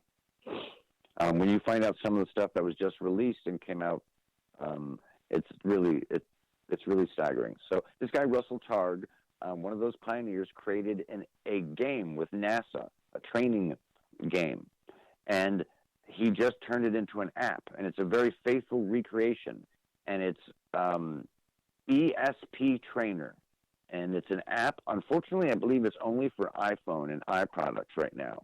But it uses multisensory reinforcement to help you learn that signal. It's got vibrations, colors, sounds, pictures, all sorts of different sensory information to help train your subconscious what the accurate information is. And it has a way to judge yourself and judge the quality of your your intuitions and track yourself and improve over time. It's really, really wonderful. So that's two. You could work with the ESP trainer every day, every couple of days, sharpening and building your skill and your abilities. There's a bunch of other little games and tricks that you can teach yourself, and you can play almost anytime, alone or with friends.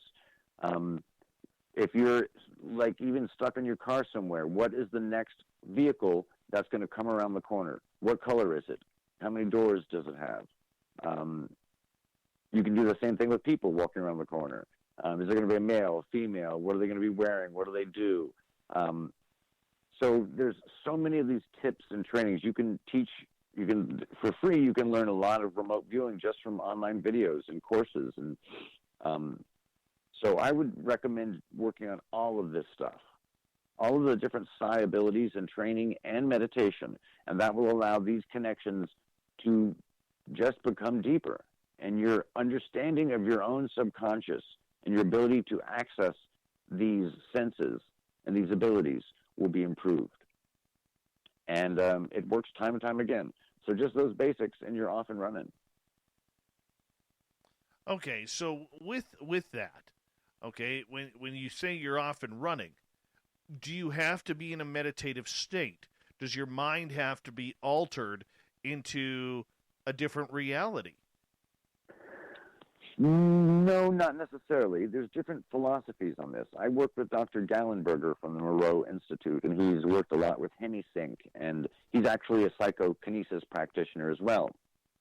And hemisync is these tones that are played into your ears, and these frequencies allow a resonant frequency in the center of your brain, basically, that are supposed to be very conducive for psychic accuracy. And it increases your gamma wave output and other things like that. So I worked with him, and I was able to utilize these different training methods and these different things that he taught and hemisync and stuff to affect casino games. I went in with $300 and left with $3,200. And Dr. Gallenberger is another someone I highly recommend reading his work on psychokinesis and, how to access this stuff. But it's super dynamic topic. Where in the back of your mind do you have to find this hidden gem in order to be able to have that level of consciousness and that strength in your ability? Well, I think you have to have a real openness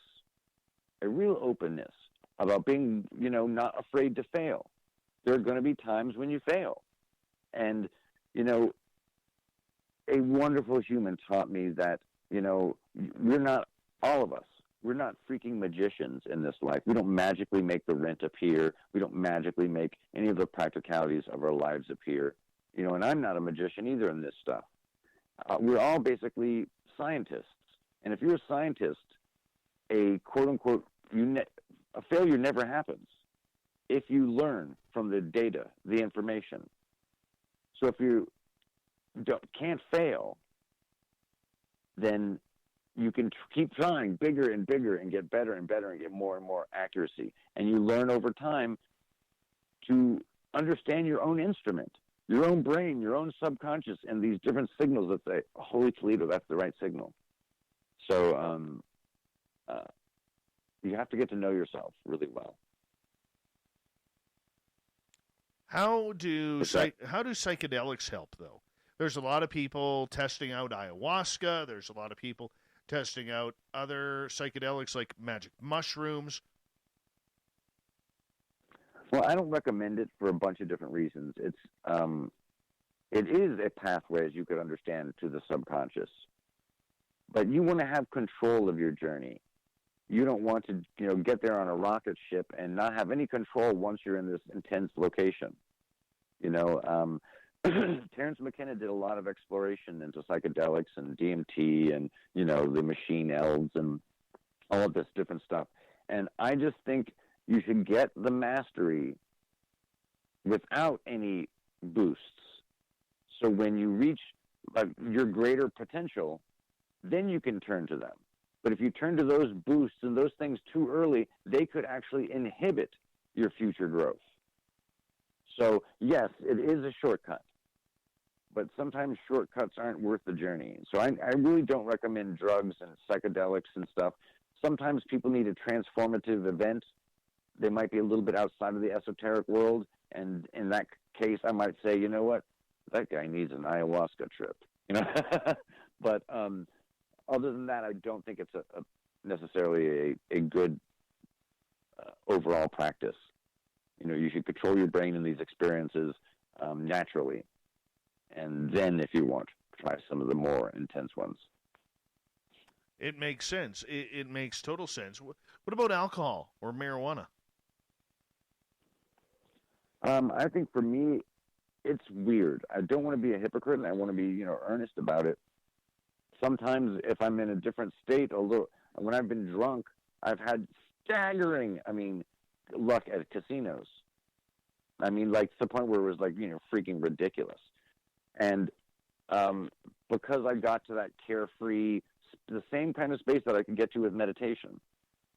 But then there's all the negative things that can happen associated with it. So I really don't think you need them. You don't want to depend on them, because that's instantly going to give your abilities a handicap. I can't do good remote viewing without, smoking a joint. I don't buy that. I don't believe it. So it's a little bit of a shortcut. Both of those are just a less shortcut than hallucinogens. Well, that makes sense. That makes complete sense. Now, what about people who are younger, children, teenagers? Are they in more connection? Absolutely. And I think the key to so much of this is about resonance and empathy. Two tuning forks, there's an empathetic, sympathetic relationship between them. You hit a note with one, and the other one of the same frequency starts to vibrate sympathetically. And they know each other in this incredible way across space and time.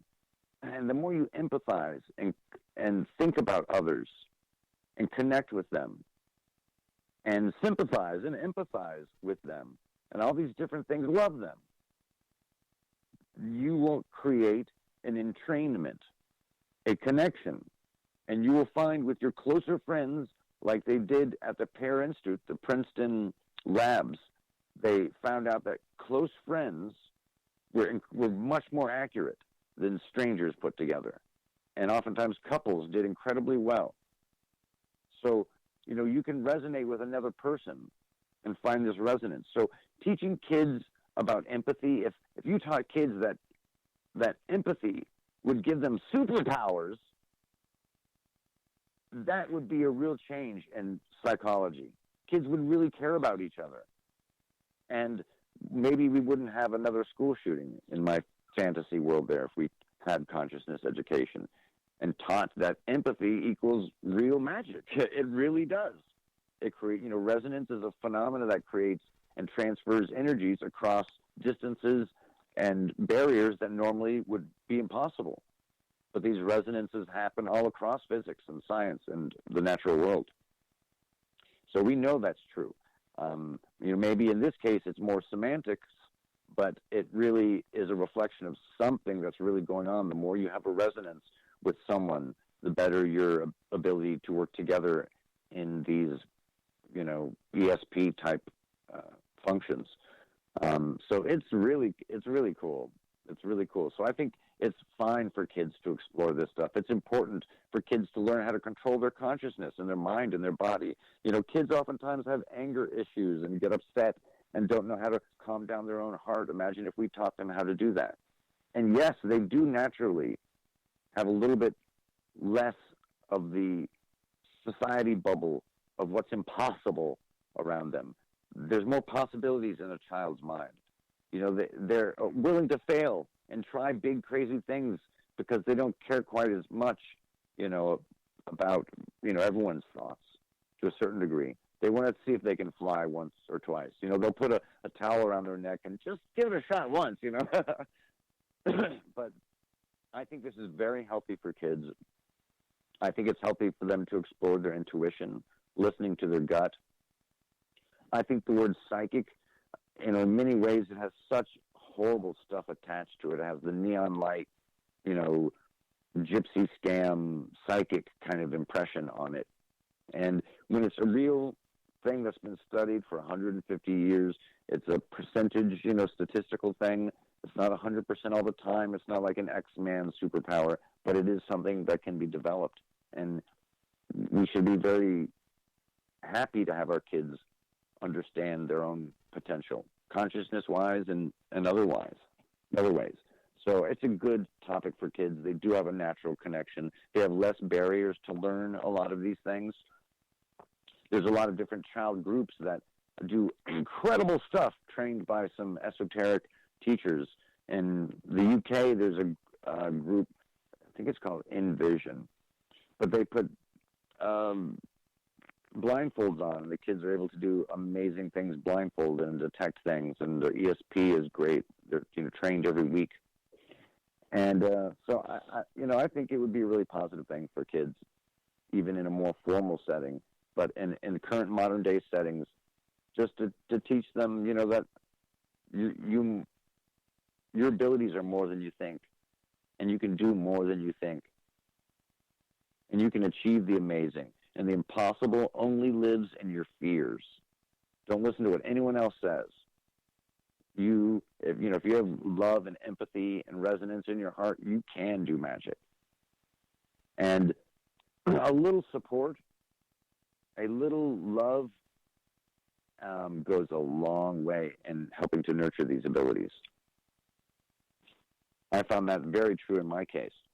Does that just include? Sorry for cutting you off.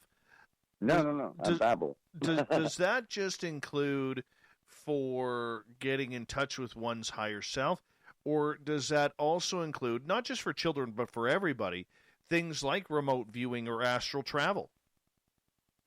Includes everything. Everything. I think we should have this kind of, with kids, I think there's a logical progression that they should go through. You shouldn't instantly throw them into like astral travel or anything really intense that, might freak out their classmates or, have their friends' moms think you're satanic. But tell them to trust their gut instincts and their intuition. And you could introduce them to some of these games and some of this stuff. And you could even practice things with them. What color dress do you think, Aunt Nancy's going to have on today? Who do you think's, calling on the phone right now? Or who is going to? And there's nothing shameful about that. You're not teaching, witchcraft or anything dark. It's ultimately about empathy and, positive connection. So I think for each parent, they're going to have to feel it out their own way. But I think it's an important thing that parents could contribute to, if they really want their child to have the maximum potential. Let them know that they're limitless. Let them know that their subconscious is more powerful than even modern-day science knows. We've only got about 5.5 minutes before we have to go to break at the top of the hour. Buddy Bolton is our guest tonight on Spaced Out Radio. How do we get into remote viewing if we've never done it before? Oh, this is so fun. This is so cool. Remote viewing is like a 7-page process that you can learn. The best teacher that I've found, and I've done a lot of research into this stuff, is Dr. Simeon Hine. His website is newcrystalmind.com, and he teaches the method taught by the person who invented it, Ingo Swann. And Ingo's method is this very specific 7-page method that you can learn. You can learn some of the basic starting methods online in videos, like Prudence Calabrese is her name. She has a wonderful Remote Viewing 1 class. And you do your very first remote viewing right there in that class, that video. And I've seen people have incredible results from just that class. But then there's multiple other pages and steps to the process that bring out more and more information from the subconscious. And they learned over time with this program that they did almost 20 years with the CIA and the Department of Defense and many different agencies of the government. They were able to take people off the street, soldiers who didn't believe in this stuff, and they would even have people from the CIA would come in to assess these programs and to audit them. You know, we're paying, millions of dollars for a freaking psychic program. What the hell's going on here? What kind of trickery are you guys pulling? And they ended up teaching the auditors the methods and had them do the remote viewings. And they had incredible viewings, some of them. And so it's a process that can be taught, and that's the most powerful validation of it. So you can learn this stuff today. You can start learning it today. I will gladly help anyone. All the stuff I do and we do with our channel, from the healings to the remote viewings and readings or whatever, it's always free. I don't want to be, like the neon light psychics. This is something we all have. So it's an honor and a pleasure to, teach and share the information. But I'd recommend, watch that Prudence Calabrese video, the Third Eye Spies documentary, which talks tremendously about remote viewing and its history, and you get to see the legends and the creators of remote viewing. And then I would take some Dr. Simeon Hine classes because he's definitely the best teacher. Yeah, we've had him on the show. He was absolutely incredible in learning from him, and that's something that we're going to have to do a little bit more often.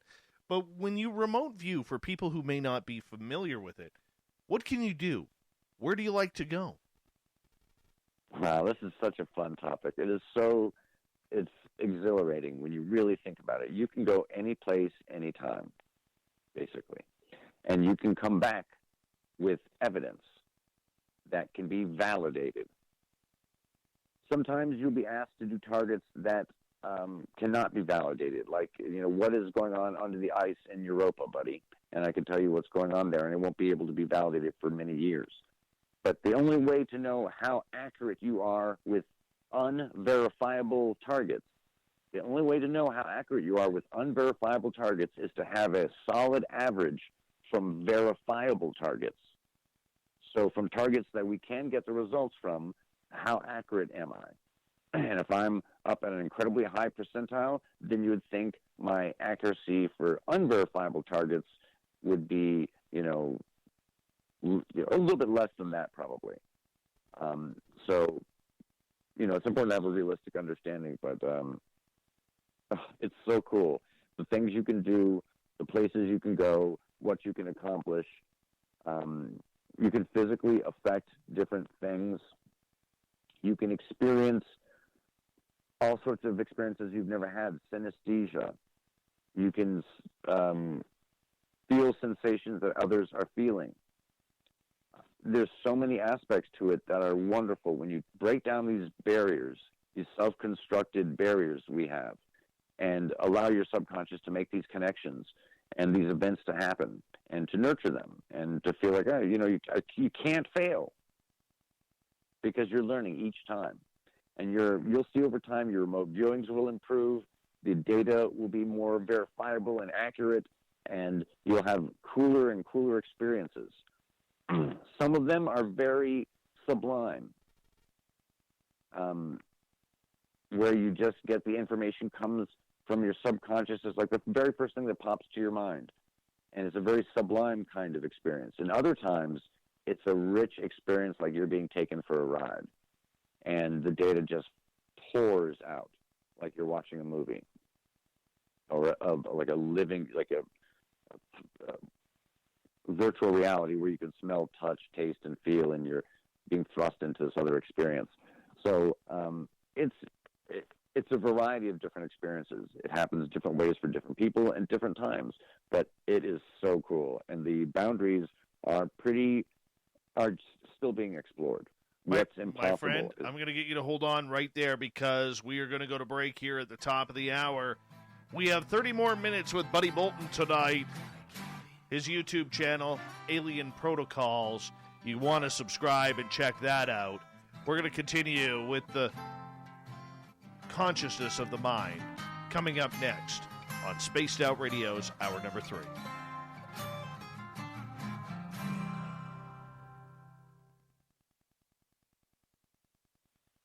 All right, my friend, I'm going to quickly run my dog out again, and I'll be right back, okay? Great, enjoy. It's me again, Carl. Don't forget to join the Space Travelers Club for just $5 a month. And follow Spaced Out Radio on Twitter at Spaced Out Radio. Our Instagram, Dave Scott SOR. Our Facebook page is Spaced Out Radio Show. Our archives are free at youtube.com/Spaced Out Radio. Come woo it up with Spaced Out Radio today. Bye!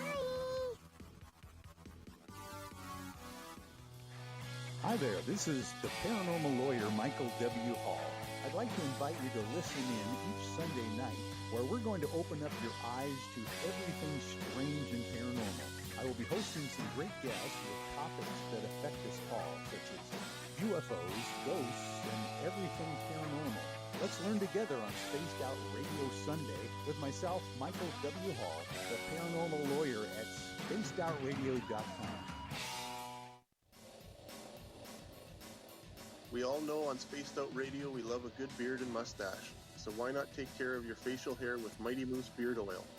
Made in Canada, we're taking care of beards and stashes around the world. We use 100% natural ingredients with our oils and balms to make your whiskers feel silky smooth. Use promo code SOR2019 at MightyMooseBeard.com today.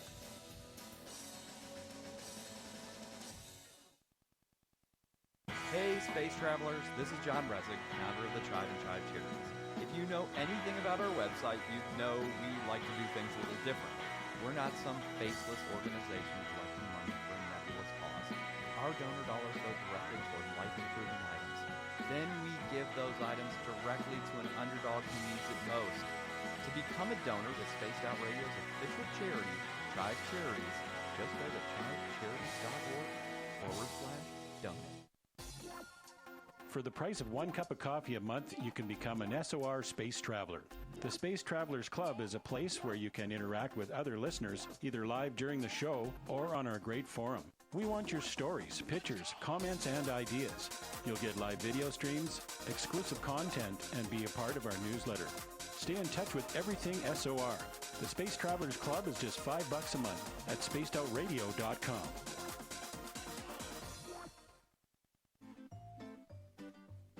Looking for creative ways to get your company out in the public? How about advertising on Spaced Out Radio? Our sales department is waiting to hear from you, and we can work around any budget. From commercial spots to banners to special promotions, there are many opportunities to get your name and product out to our SOR listeners. For a price guide and more information, please contact us at sales@spacedoutradio.com.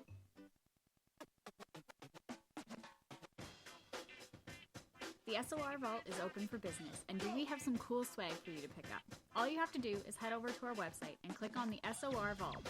You have a variety of cool logos to choose from, and put them on anything you want. T-shirts, hoodies, hats, coffee mugs, you name it, we can get it to you. So do your shopping by supporting the store you love. Get your Spaced Out Radio swag at the SOR Vault today.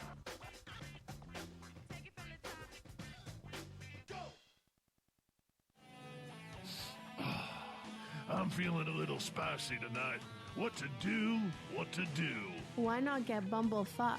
4 million Scoville units of pure hard rock. Bumblefoot hot sauces come in 3 flavors. The burning bumble. Tone it down a bit with Bumblicious and throw the sauce on everything. Spice it up. Bumble me, baby. Bumblefoot hot sauce. Get it today at kajans.com. We are scouring the world for the most intriguing stories of your day. Take the time to read up on the SOR Newswire, where our team, led by Captain Shirk, will deliver to you some of the best paranormal and supernatural news, along with some stories that will blow your mind from the weird to the wacky. It's the news outside the news that piques interest, and that's what we're looking to deliver to you. All right, I'm back.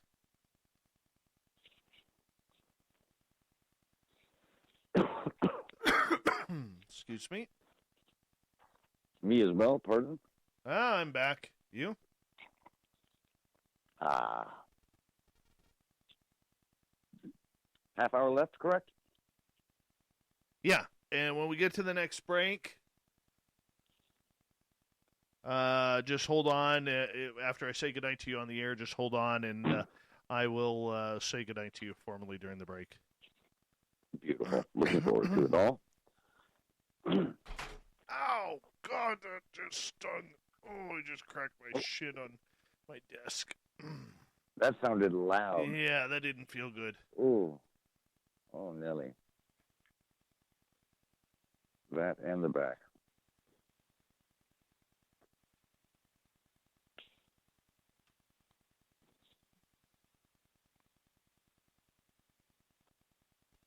All right. We got just under a minute.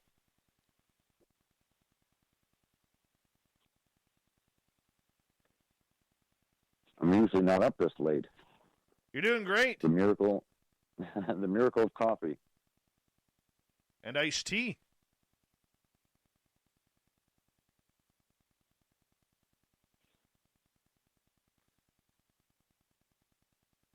All right. Still got well over 100 in our chat room watching on YouTube right now. That's kind of cool. Oh, that's very cool. Wow.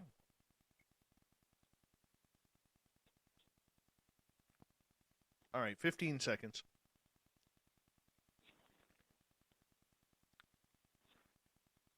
Ten seconds. Hold on, my friend.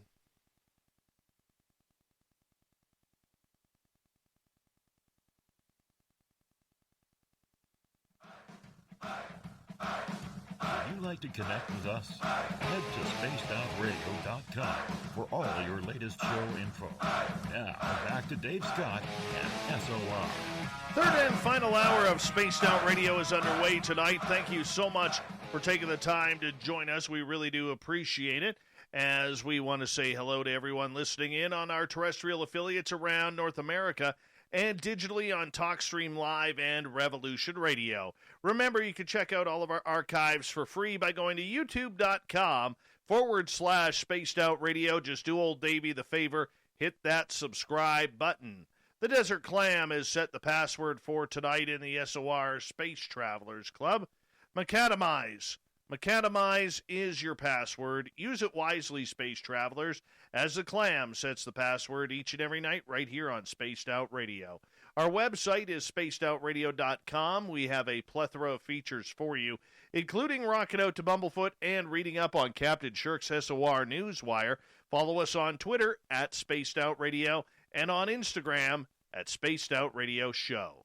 For the final time tonight, we introduce the man behind the great YouTube channel, Alien Protocols.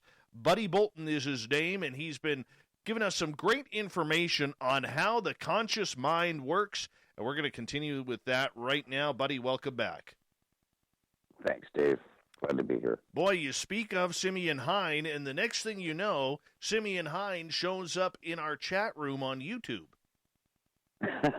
I've got a great story about Simeon.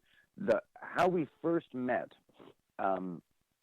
it was decided that we would possibly meet in New York City one day. I was in the Bronx, and he was outside of the city. And so I forgot exactly how we set, like, we would possibly meet maybe around a time, whatever. So I went into town and went to between 23rd and 24th Street, basically on 24th Street. And I get a call from him at the supposed time. We did not pick a location. And he said, where are you? And I'm on, 24th Street. And I'm like, where are you? He's like, I'm on the other side of the street. He was literally on the first time I met him, completely by chance at, Midtown. Not Midtown, I guess I forget where you'd call 23rd, that area. But literally he was across the street from me. So it was a wonderful way to meet Doc. And I've just admired his work and his brain power and his contribution to remote viewing and his bravery and his books and his research. He's a dynamic, great guy. Definitely one of the best out there and a brilliant, brilliant man. And we have to get him on the show again. We totally have to. Yes. Yeah, he's one of those voices in this field. Not to, bang a drum here for him or anything like that, but he's one of these voices in this field that when he speaks, we should all listen. You know what I'm saying by that? Absolutely. Everything that he researches, he does with a lot of scrutiny. And if you care about these subjects on the very edge of reality, then you want to hear from well-educated, cogent, incisive minds. And he has one. And, it's refreshing. Very refreshing.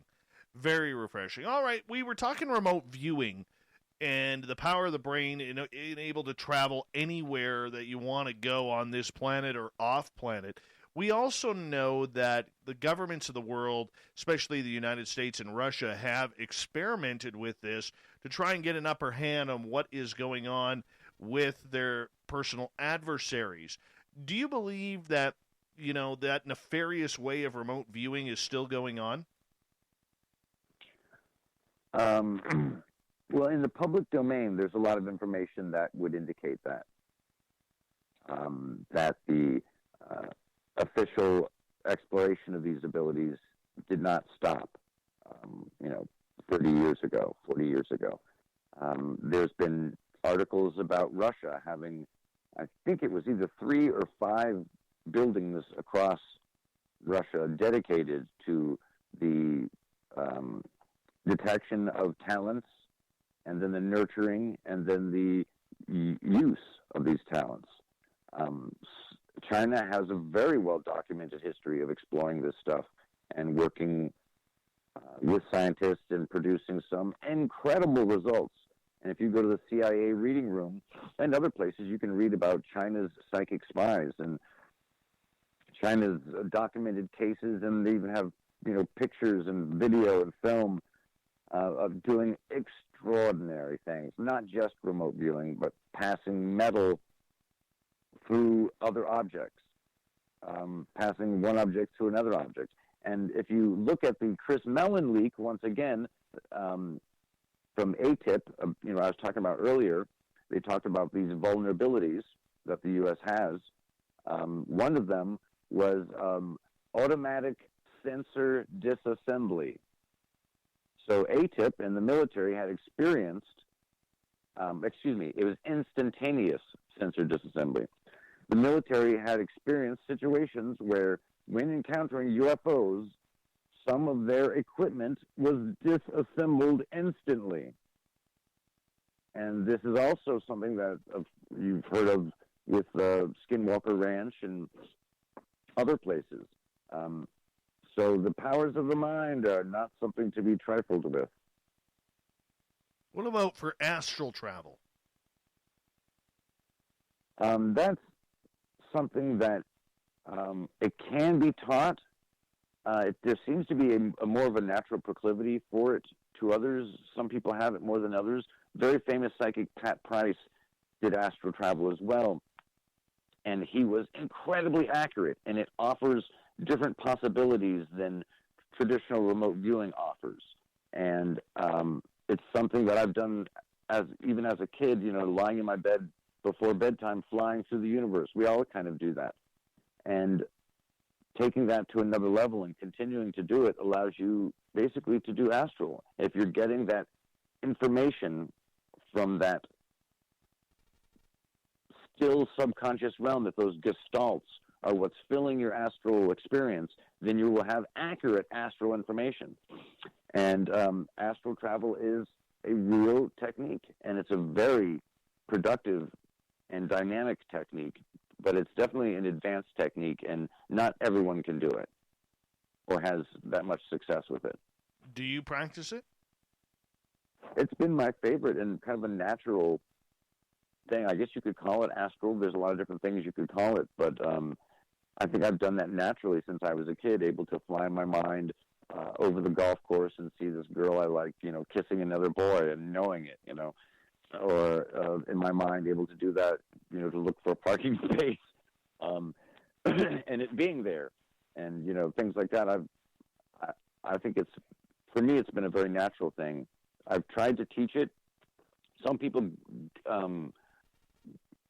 take it on and are able to utilize it instantly, and others, they have to go through a very laborious classic training technique of how to do it with the astral cord and separating from your body and looking down, and the whole 9 yards.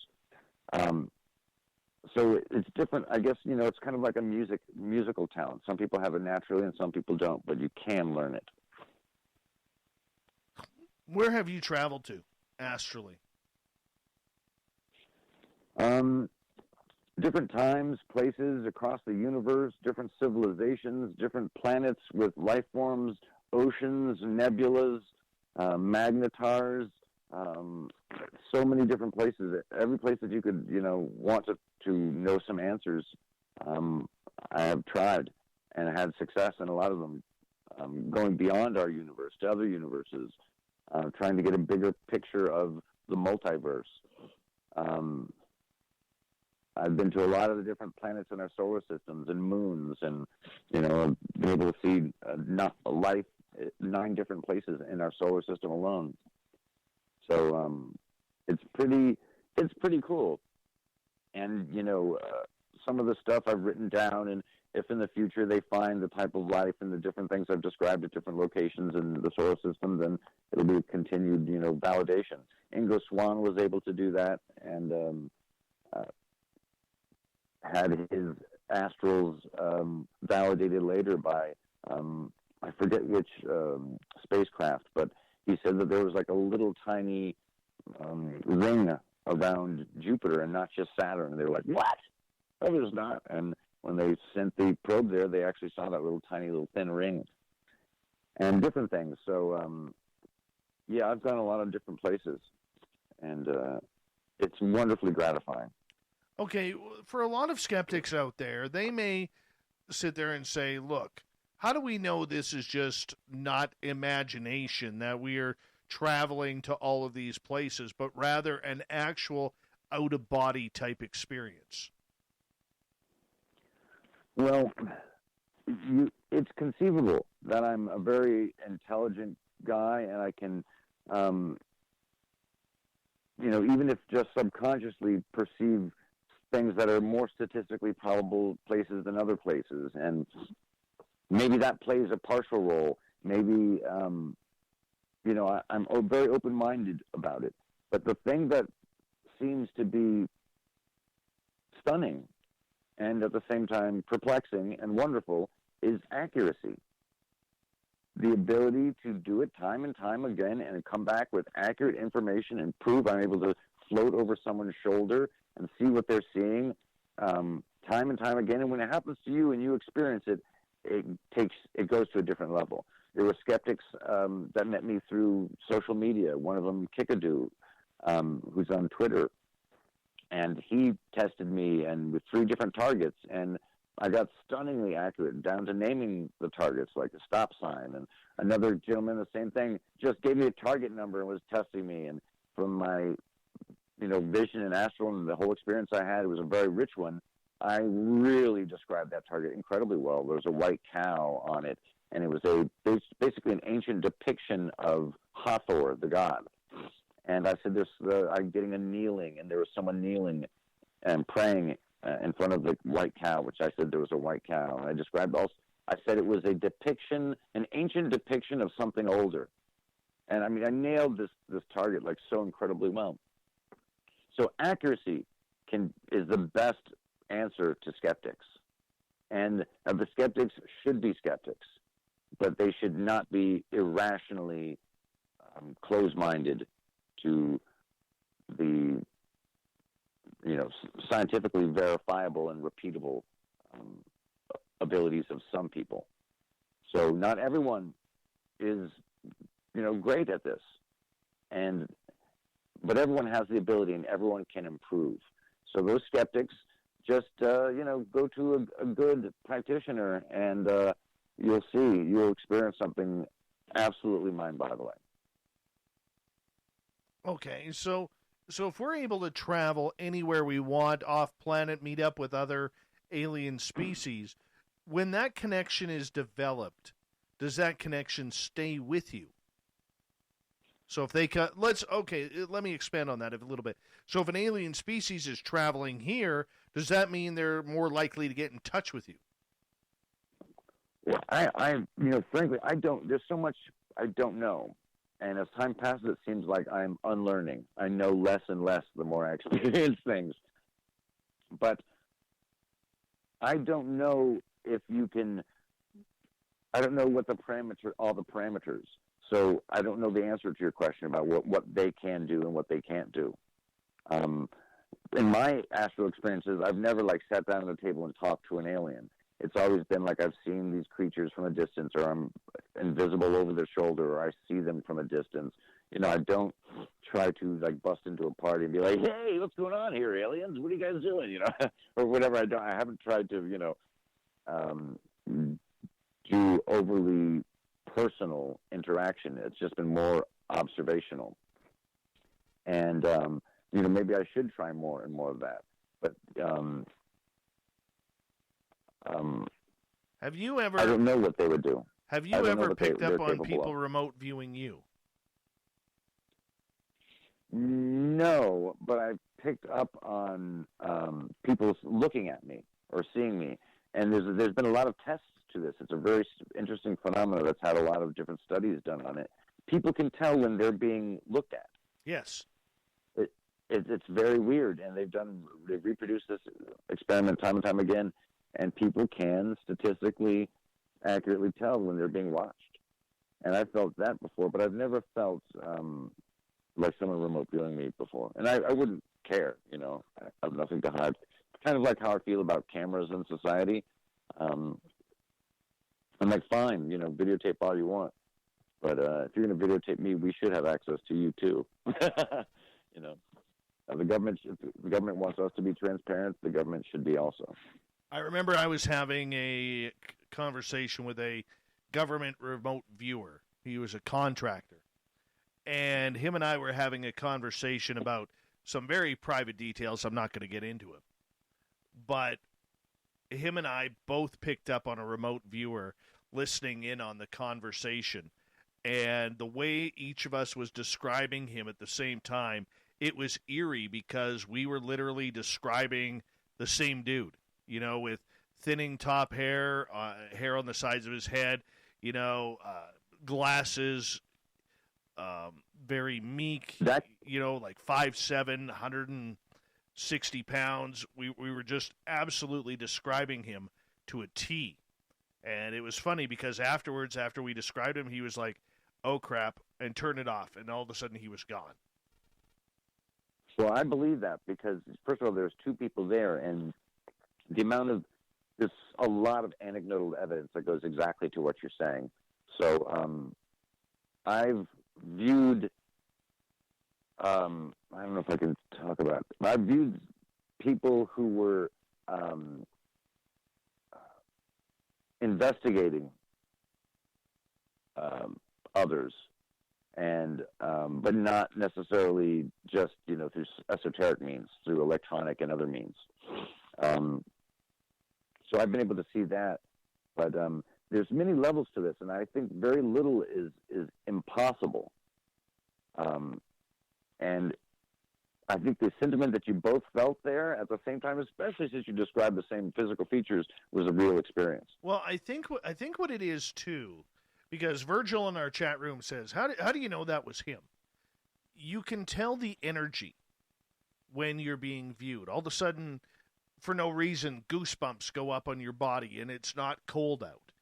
And you get the feeling like you're being watched, and then you tune into the energy. Okay, where is it watching me? And you kind of break it down question by question, and you analyze it in your own mind because, in something like this, even though the mind can play tricks, it's going to still allow you to decipher things. Would you agree with that?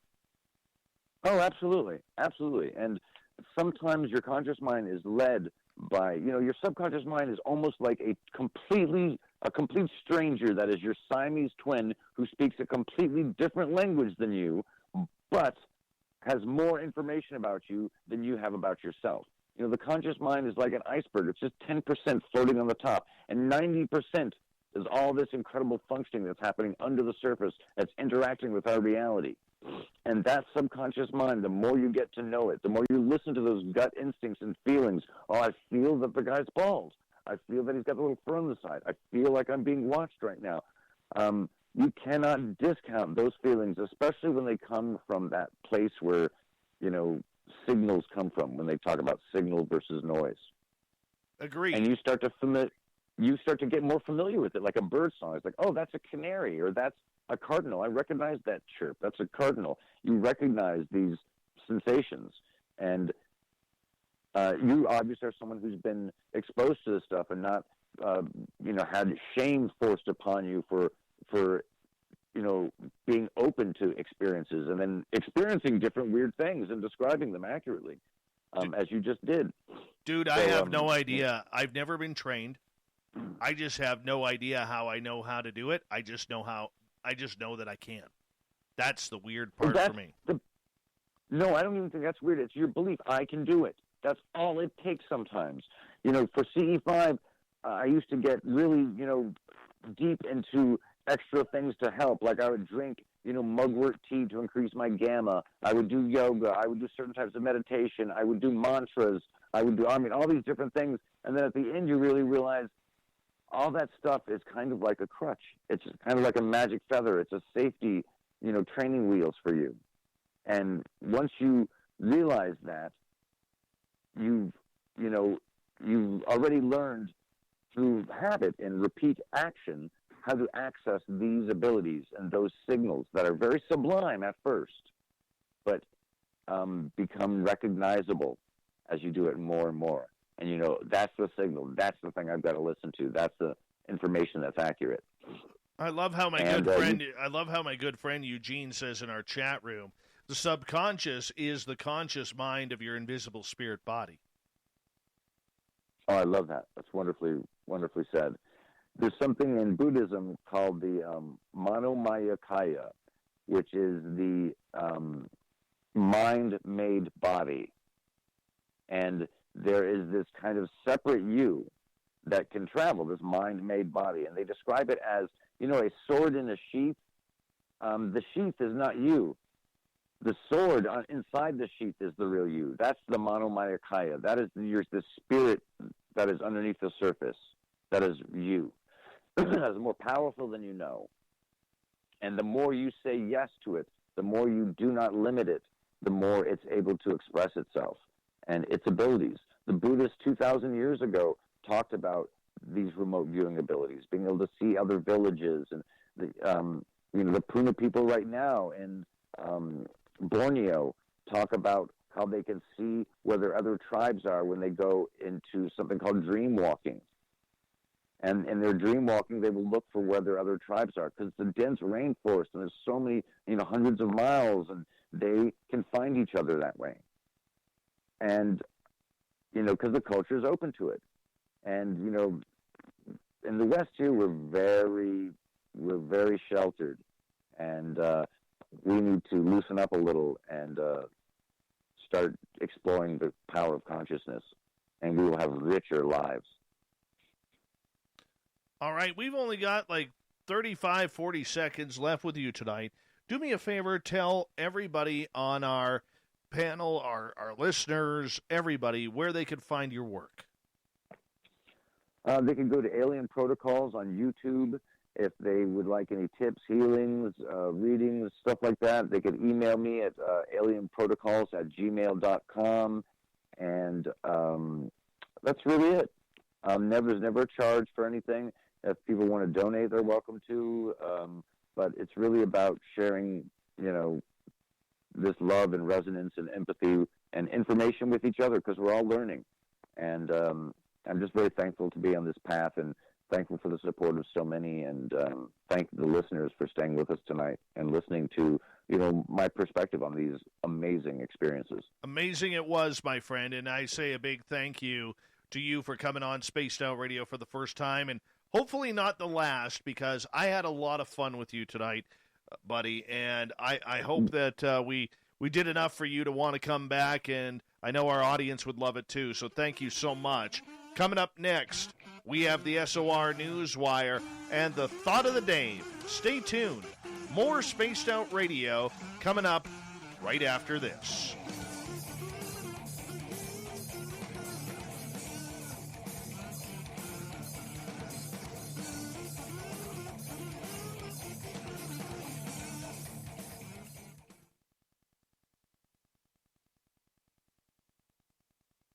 All right, my friend. Great show.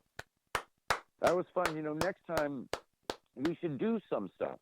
Yeah. We could do a remote viewing. In Let's 3 do hours, that's a lot of time. We could do a couple things and do it live, and people could experience it live. We could do something double blind or whatever. Sure. But anyway, thank you, Dave. I appreciate your sensibilities so much. And Oh, dude. if there's ever anything we could do over here, it'd be an honor. So, way too kind, man. Way too kind. And much.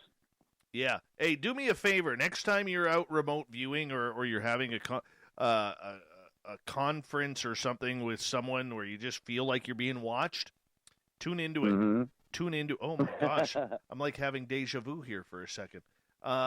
Just tune into it. You'll be able to see the person. It's pretty cool. I bet you're right. And I'm sure I'm viewed a lot more times than I would like to suspect. Oh, yeah. My friend. Well, much love to you, Dave. You're a magical person. Much love to you as well, and thank you for doing that. We'll get a hold of you in a few months, and we'll do that probably early in the new year, and we will look at doing some experimentation with our audience here on remote viewing and astral travel. Let's do it. That'll be fun. Absolutely. We need to. Let's do it next time. We must. Take care, my we friend. Will. Thank you, Dave. Good night. Take care. Bye-bye. Corin's the booking guy on another solid, fantastic guest. Corin's the booking guy, everyone. You don't get guests like that unless you have a power mustache the way Corey does. Way to go, Corin's. Another home run, man. Another home run. Fantastic guest. Fantastic. Hey there, Super Quest. How you doing, brother? Good to have you here, buddy. Always much love for you.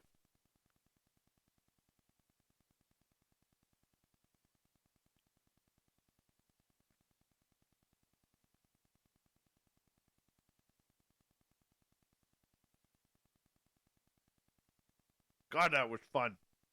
That was fun. I was right into this one. Right into this one.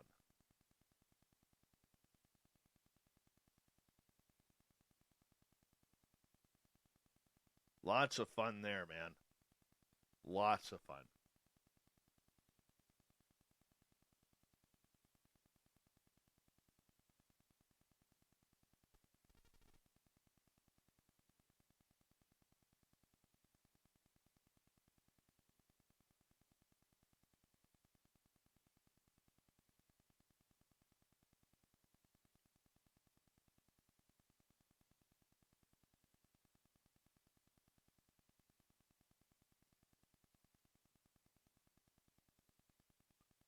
Yeah, that's Corin's the booking guy, everyone. Give him the love. Totally deserves it. Totally deserves it.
Hey, D Swagger, how are you?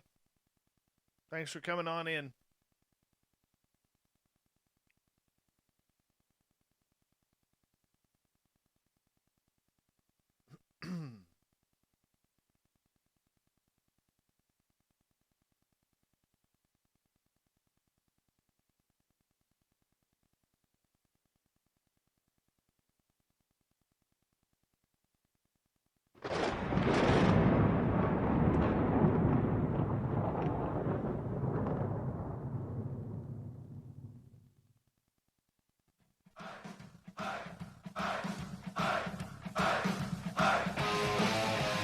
We've rounded third. We're heading for home tonight on Spaced Out Radio. I am your host, Dave Scott. Thank you so much for taking the time to join us tonight. We really do appreciate it.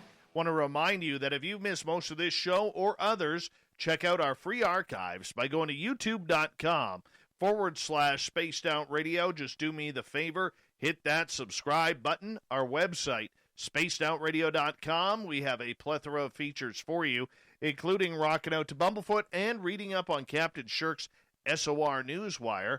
Follow us on Twitter at Spaced Out Radio and on Instagram at Spaced Out Radio Show. Speaking of the news, let's do this thing, shall we?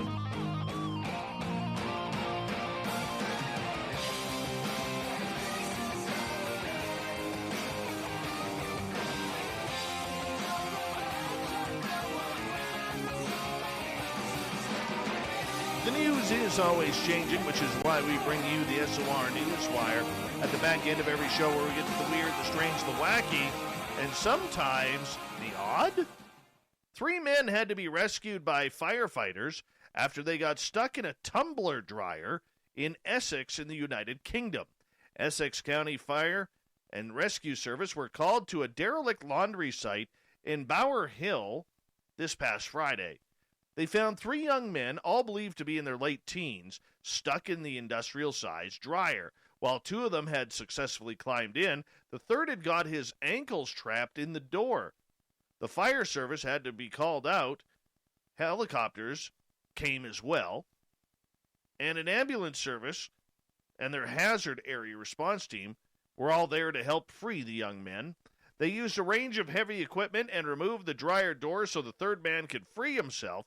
All 3 were given pain relief and left in the care of paramedics, and they're said to be doing okay. Watch manager Glenn Jackson said in a statement, "It was a difficult site to access, and we had to carry a lot of heavy equipment a large distance from the appliances to the tumble dryer, and then use our expertise to free the men safely.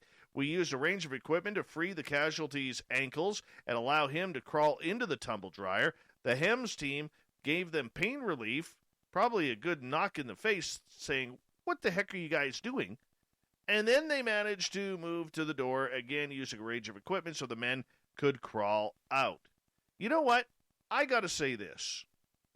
If I found out that my son, in his late teens, 18, 19, wasn't out, chasing chicks or boys, whatever, or doing something of value, but instead decided to go play in a washer or a dryer, we're going to have a talk.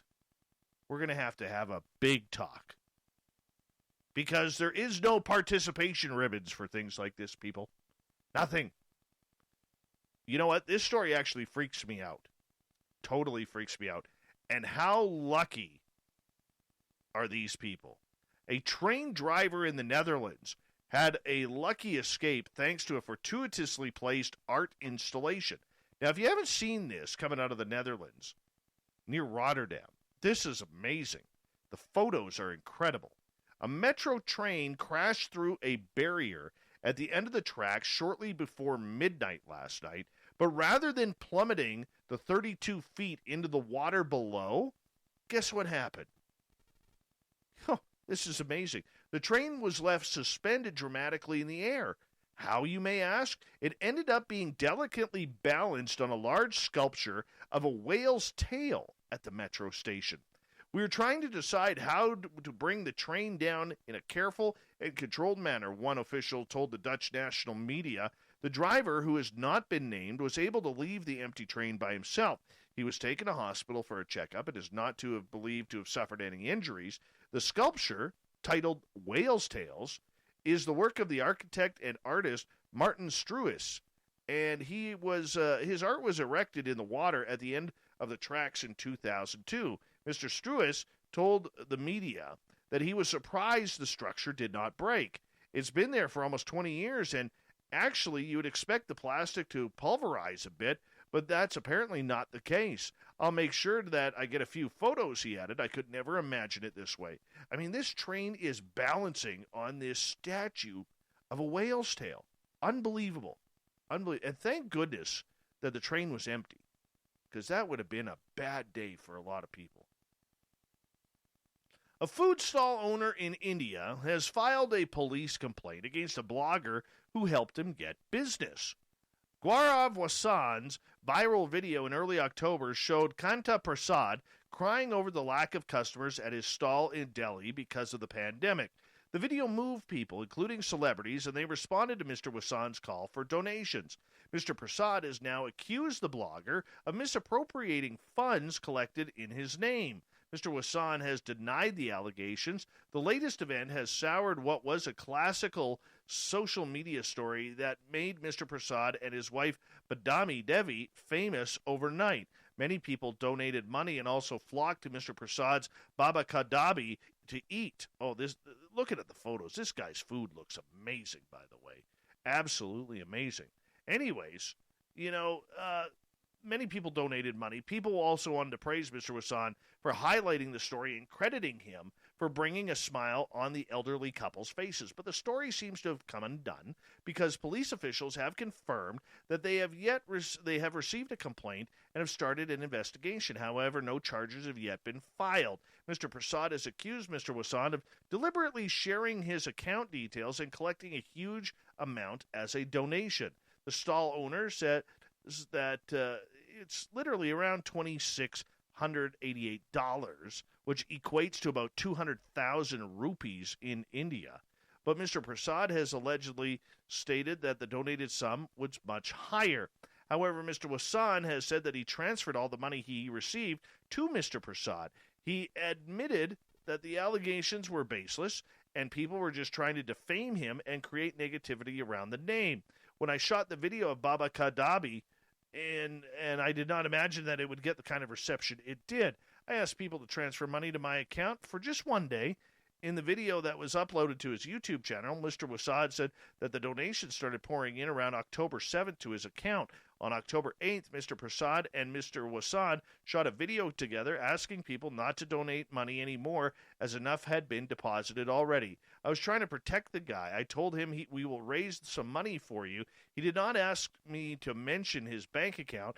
If he would have asked me to use his bank details, I would have. Oh, this is a he said, she said battle. Yeah, street food is hugely popular in India, but the pandemic has hit vendors very hard, forcing many to shut up shop. But the pandemic affected their business as people stopped eating out, but all changed with Mr. Wasan's video, so we'll see where this one goes. Scientists in Thailand have developed a coating for socks that kills bacteria and cures smelly feet. The coating, made from zinc oxide nanoparticles, can prevent bromodosis, better known as foot odor, and pitted keratosis, a bacterial infection. Well, this is getting into some of those gross YouTube channels now. Antibacterial properties of ZNO-NPS, which are harmless to humans, or otherwise known as zinc oxide nanoparticles, making the coating suitable to be incorporated into textiles, including socks, scientists say. The coated socks were successfully trialed on cadets by researchers in a hospital in Thailand. Pitted keratosis, yeah, that's it, is a common skin disease caused by various germ-positive bacteria. Yes, lots of big words in there I'm not going to say. These bacteria eat the keratin on the skin of the soles of the feet, creating small tunnels, giving a pitted appearance and unpleasantly cheesy foot malodor.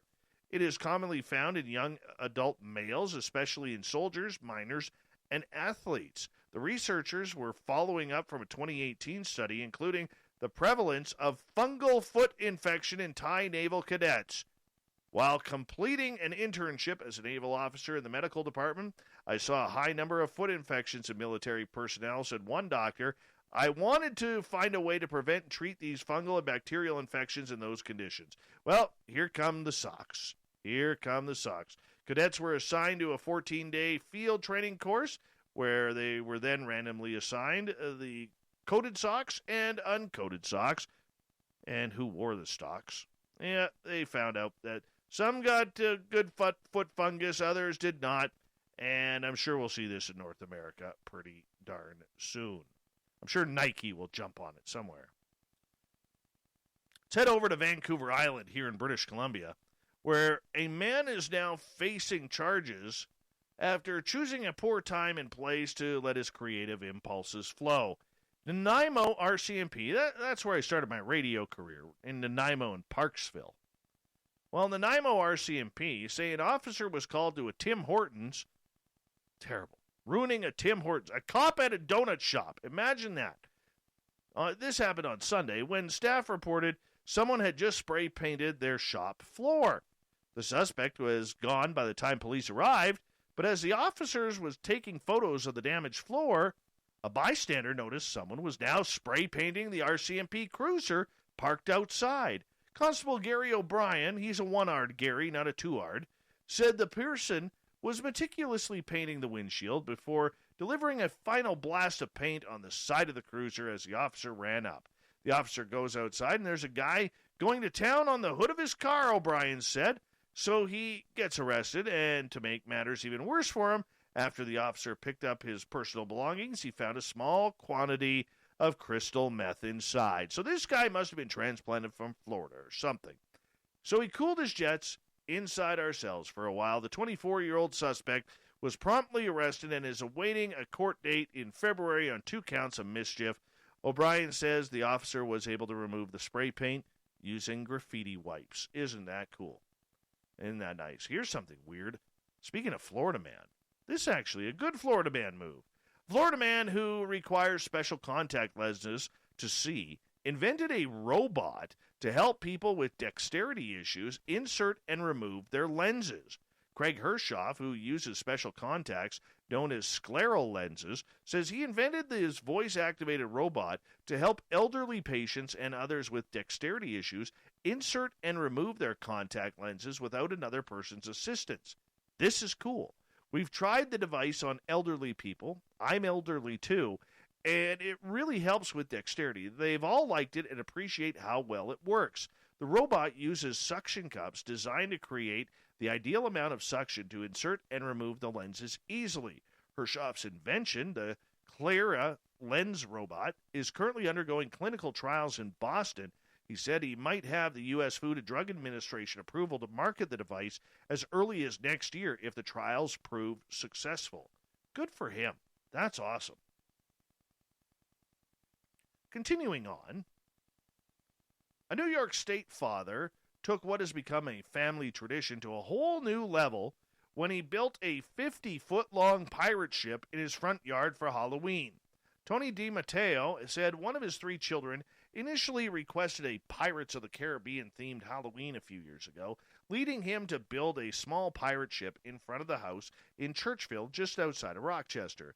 DiMatteo said he's been building ships every year for Halloween, and this year's is the biggest yet at 50 feet long, 20 feet tall. I'm a big fan of Halloween, DiMatteo says. It's been growing bigger and bigger each year. I always try to outdo myself. DiMatteo said this year's ship cost about $3,000 to build and took about a week to assemble. It features a skeleton hanging from the bowsprit, 6 light-up cannons, a fog machine, and fire blasters. I have no background in this. I just do it for fun for my kids, making the rest of us dads look bad there, Mr. DiMatteo. It's been a rough year for a lot of people, so we decided this would be a perfect opportunity to put a smile on people's faces and give them a sense of normalcy.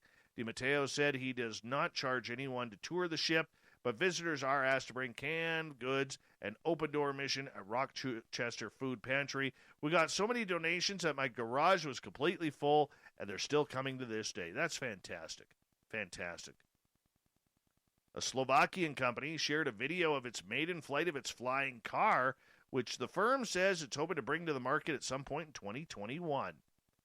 Klein Vision shared a video showing off the capabilities of the air car, which transforms from road vehicle into an aircraft in about 3 minutes. The vehicle features retractable wings, folding tail surfaces, and a parachute deployment system. The test flight took place at the Piastany Airport in Slovakia in late October. You know what else happened at Piastany back in 1988-89 at the World Juniors? A great, fantastic brawl between Team Canada and Team Russia. So anytime I see Piastany, I'm going to bring that up. The company said the air car can reach a maximum altitude of 1,500 feet, has a flight range of 620 miles. Klein Vision says it's hoping to have the proper legal approvals to sell the air car commercially come 2021. How fun would that be? Honestly, I want one of these.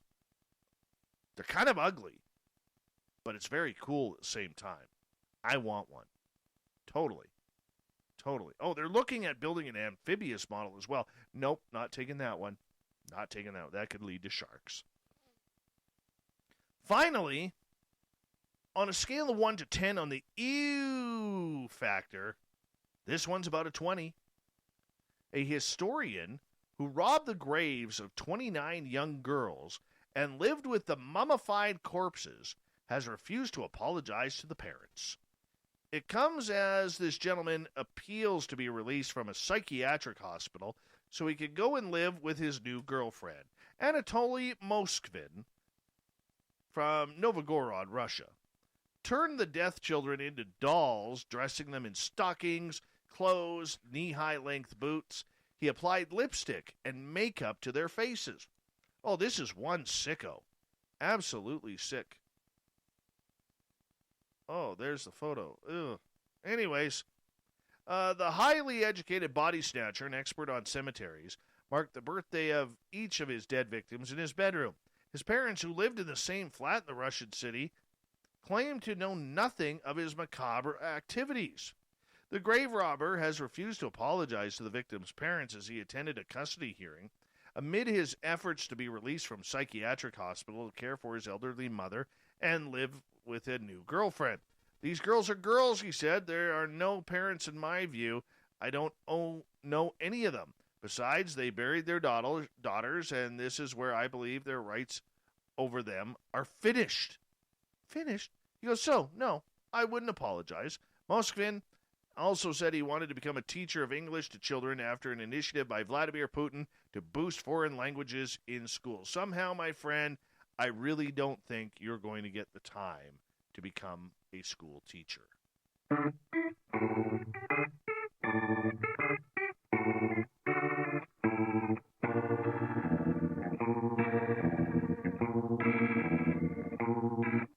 Thought of the Day happens every night at this time, where we ask a question on our Facebook and Twitter pages, then read your responses on the air because we love the audience participation around here. Today's Thought of the Day is as follows. Hi, Miller. How you doing, buddy? Anyways, today's Thought of the Day is as follows. Tell me in detail, what is something you want to do once COVID is over? Jenna, I can't wait to safely get to rock out at concerts again. I was in New Orleans for Halloween shows last year, but 0 shows this year. It's been tough. Stephen, take a 3-week vacation at the first hotel on the moon. Kim, go dance to live music with friends. Carl, different Carl, carry on living with COVID-20 and COVID-21. Foya Boy Mike wants to go to the beach. Joseph wants to go to AnimeCon again. Jules wants to party in Vegas with Dave. So does Dirty Filth. Another Carl. Holy cow, we're filled with Carls here today. Lick doorknobs again. That's funny. The Razzmatazz Neighborhood Mask Bonfire. Oh, that's brilliant. Absolutely brilliant. Let's move on. Davey. I'm still waiting to hug my mom. She eventually got back to the UK from France, but I still can't hug her. Oh, that's terrible, Davey. I'm sorry. Alex, street luge, free diving, kiteboard, and more body surfing, and go back to the theater to see 3 movies a week. Matthew, cross the border and take my motorcycle on a road trip to Point Pleasant, West Virginia, and take a selfie with the Mothman statue. Tim, go out to Roadhouse and get a great steak without fear of others around me and infecting me. David, oh man, I would love to go to an outdoor music festival, one that would rival Woodstock. Tom, to once again be able to yell at people while shopping without wearing a mask. Just not quite the same when your voice is getting muffled due to the mask. Melinda wants to go to lots of UFO conferences. Jason wants to see Dead and Company live. Jamie wants to hang out with his Nan. I don't mind that at all. That is totally worth it. Totally worth it. Kelly, find where all the normal people have been hiding. Nick, I just want my pals to come over and roll the dice with me. Also, SOR party in Vegas, and I will be wandering around drawing drunk as an Irishman drawing cartoons of everything, eating shrimp cocktails. Jamie never wants to hear about it again. Jaretta, I want to hug every person I see. Nate, he wants the SOR party in Vegas to go on. David wants to get back to jiu-jitsu practice and to eat without masks. Ron, I don't expect to live that long. Chris, simple. Metal concerts with many good bands. I love that one. Gail, when 19 is over, I will do exactly what I'm doing now. Nothing that involves people. Thank you, Captain. Joyce, meet up at a para event with my para family. Soul, isn't there a new one down the queue? Science Bob, visit paranormal hotspots with friends, travel to Canada, eat out for a month, and drink in a bar. Mike, I want to cough in public. The crypto guru, Ronald Murphy, gets the final word. I want 2 chicks at once. My goodness, guru. My goodness. I probably shouldn't have read that one, but I did because it was funny. We got Mr. Ron Bumblefoot Thal rocking in the background with Little Brother is Watching. Bumblefoot is the official music of Spaced Out Radio, rocking us in and out of every single show. Get your horns up for the guitar god himself. Special thanks to everybody listening in at home, in your cars, at work, wherever you may be. Thank you to everyone participating in our chat rooms on Spreaker, YouTube, LGAB, Revolution Radio, Facebook, Space Travelers Club on our website, and all the snarkers and snarkettes hanging out on Twitter at hashtag Spaced Out Radio. All of you made tonight very, very special, so thank you so much.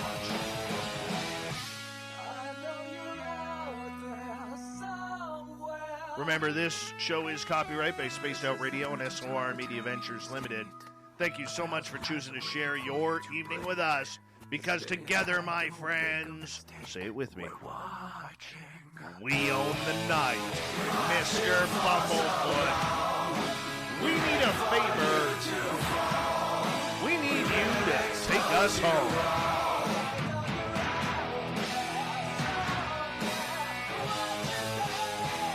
Yes, the Woo train has docked for the night. But tomorrow, my friends, we shall ride again. Your seats are always available. Your tickets never expire. And if you want to bring a friend, we got room for them too. Good night.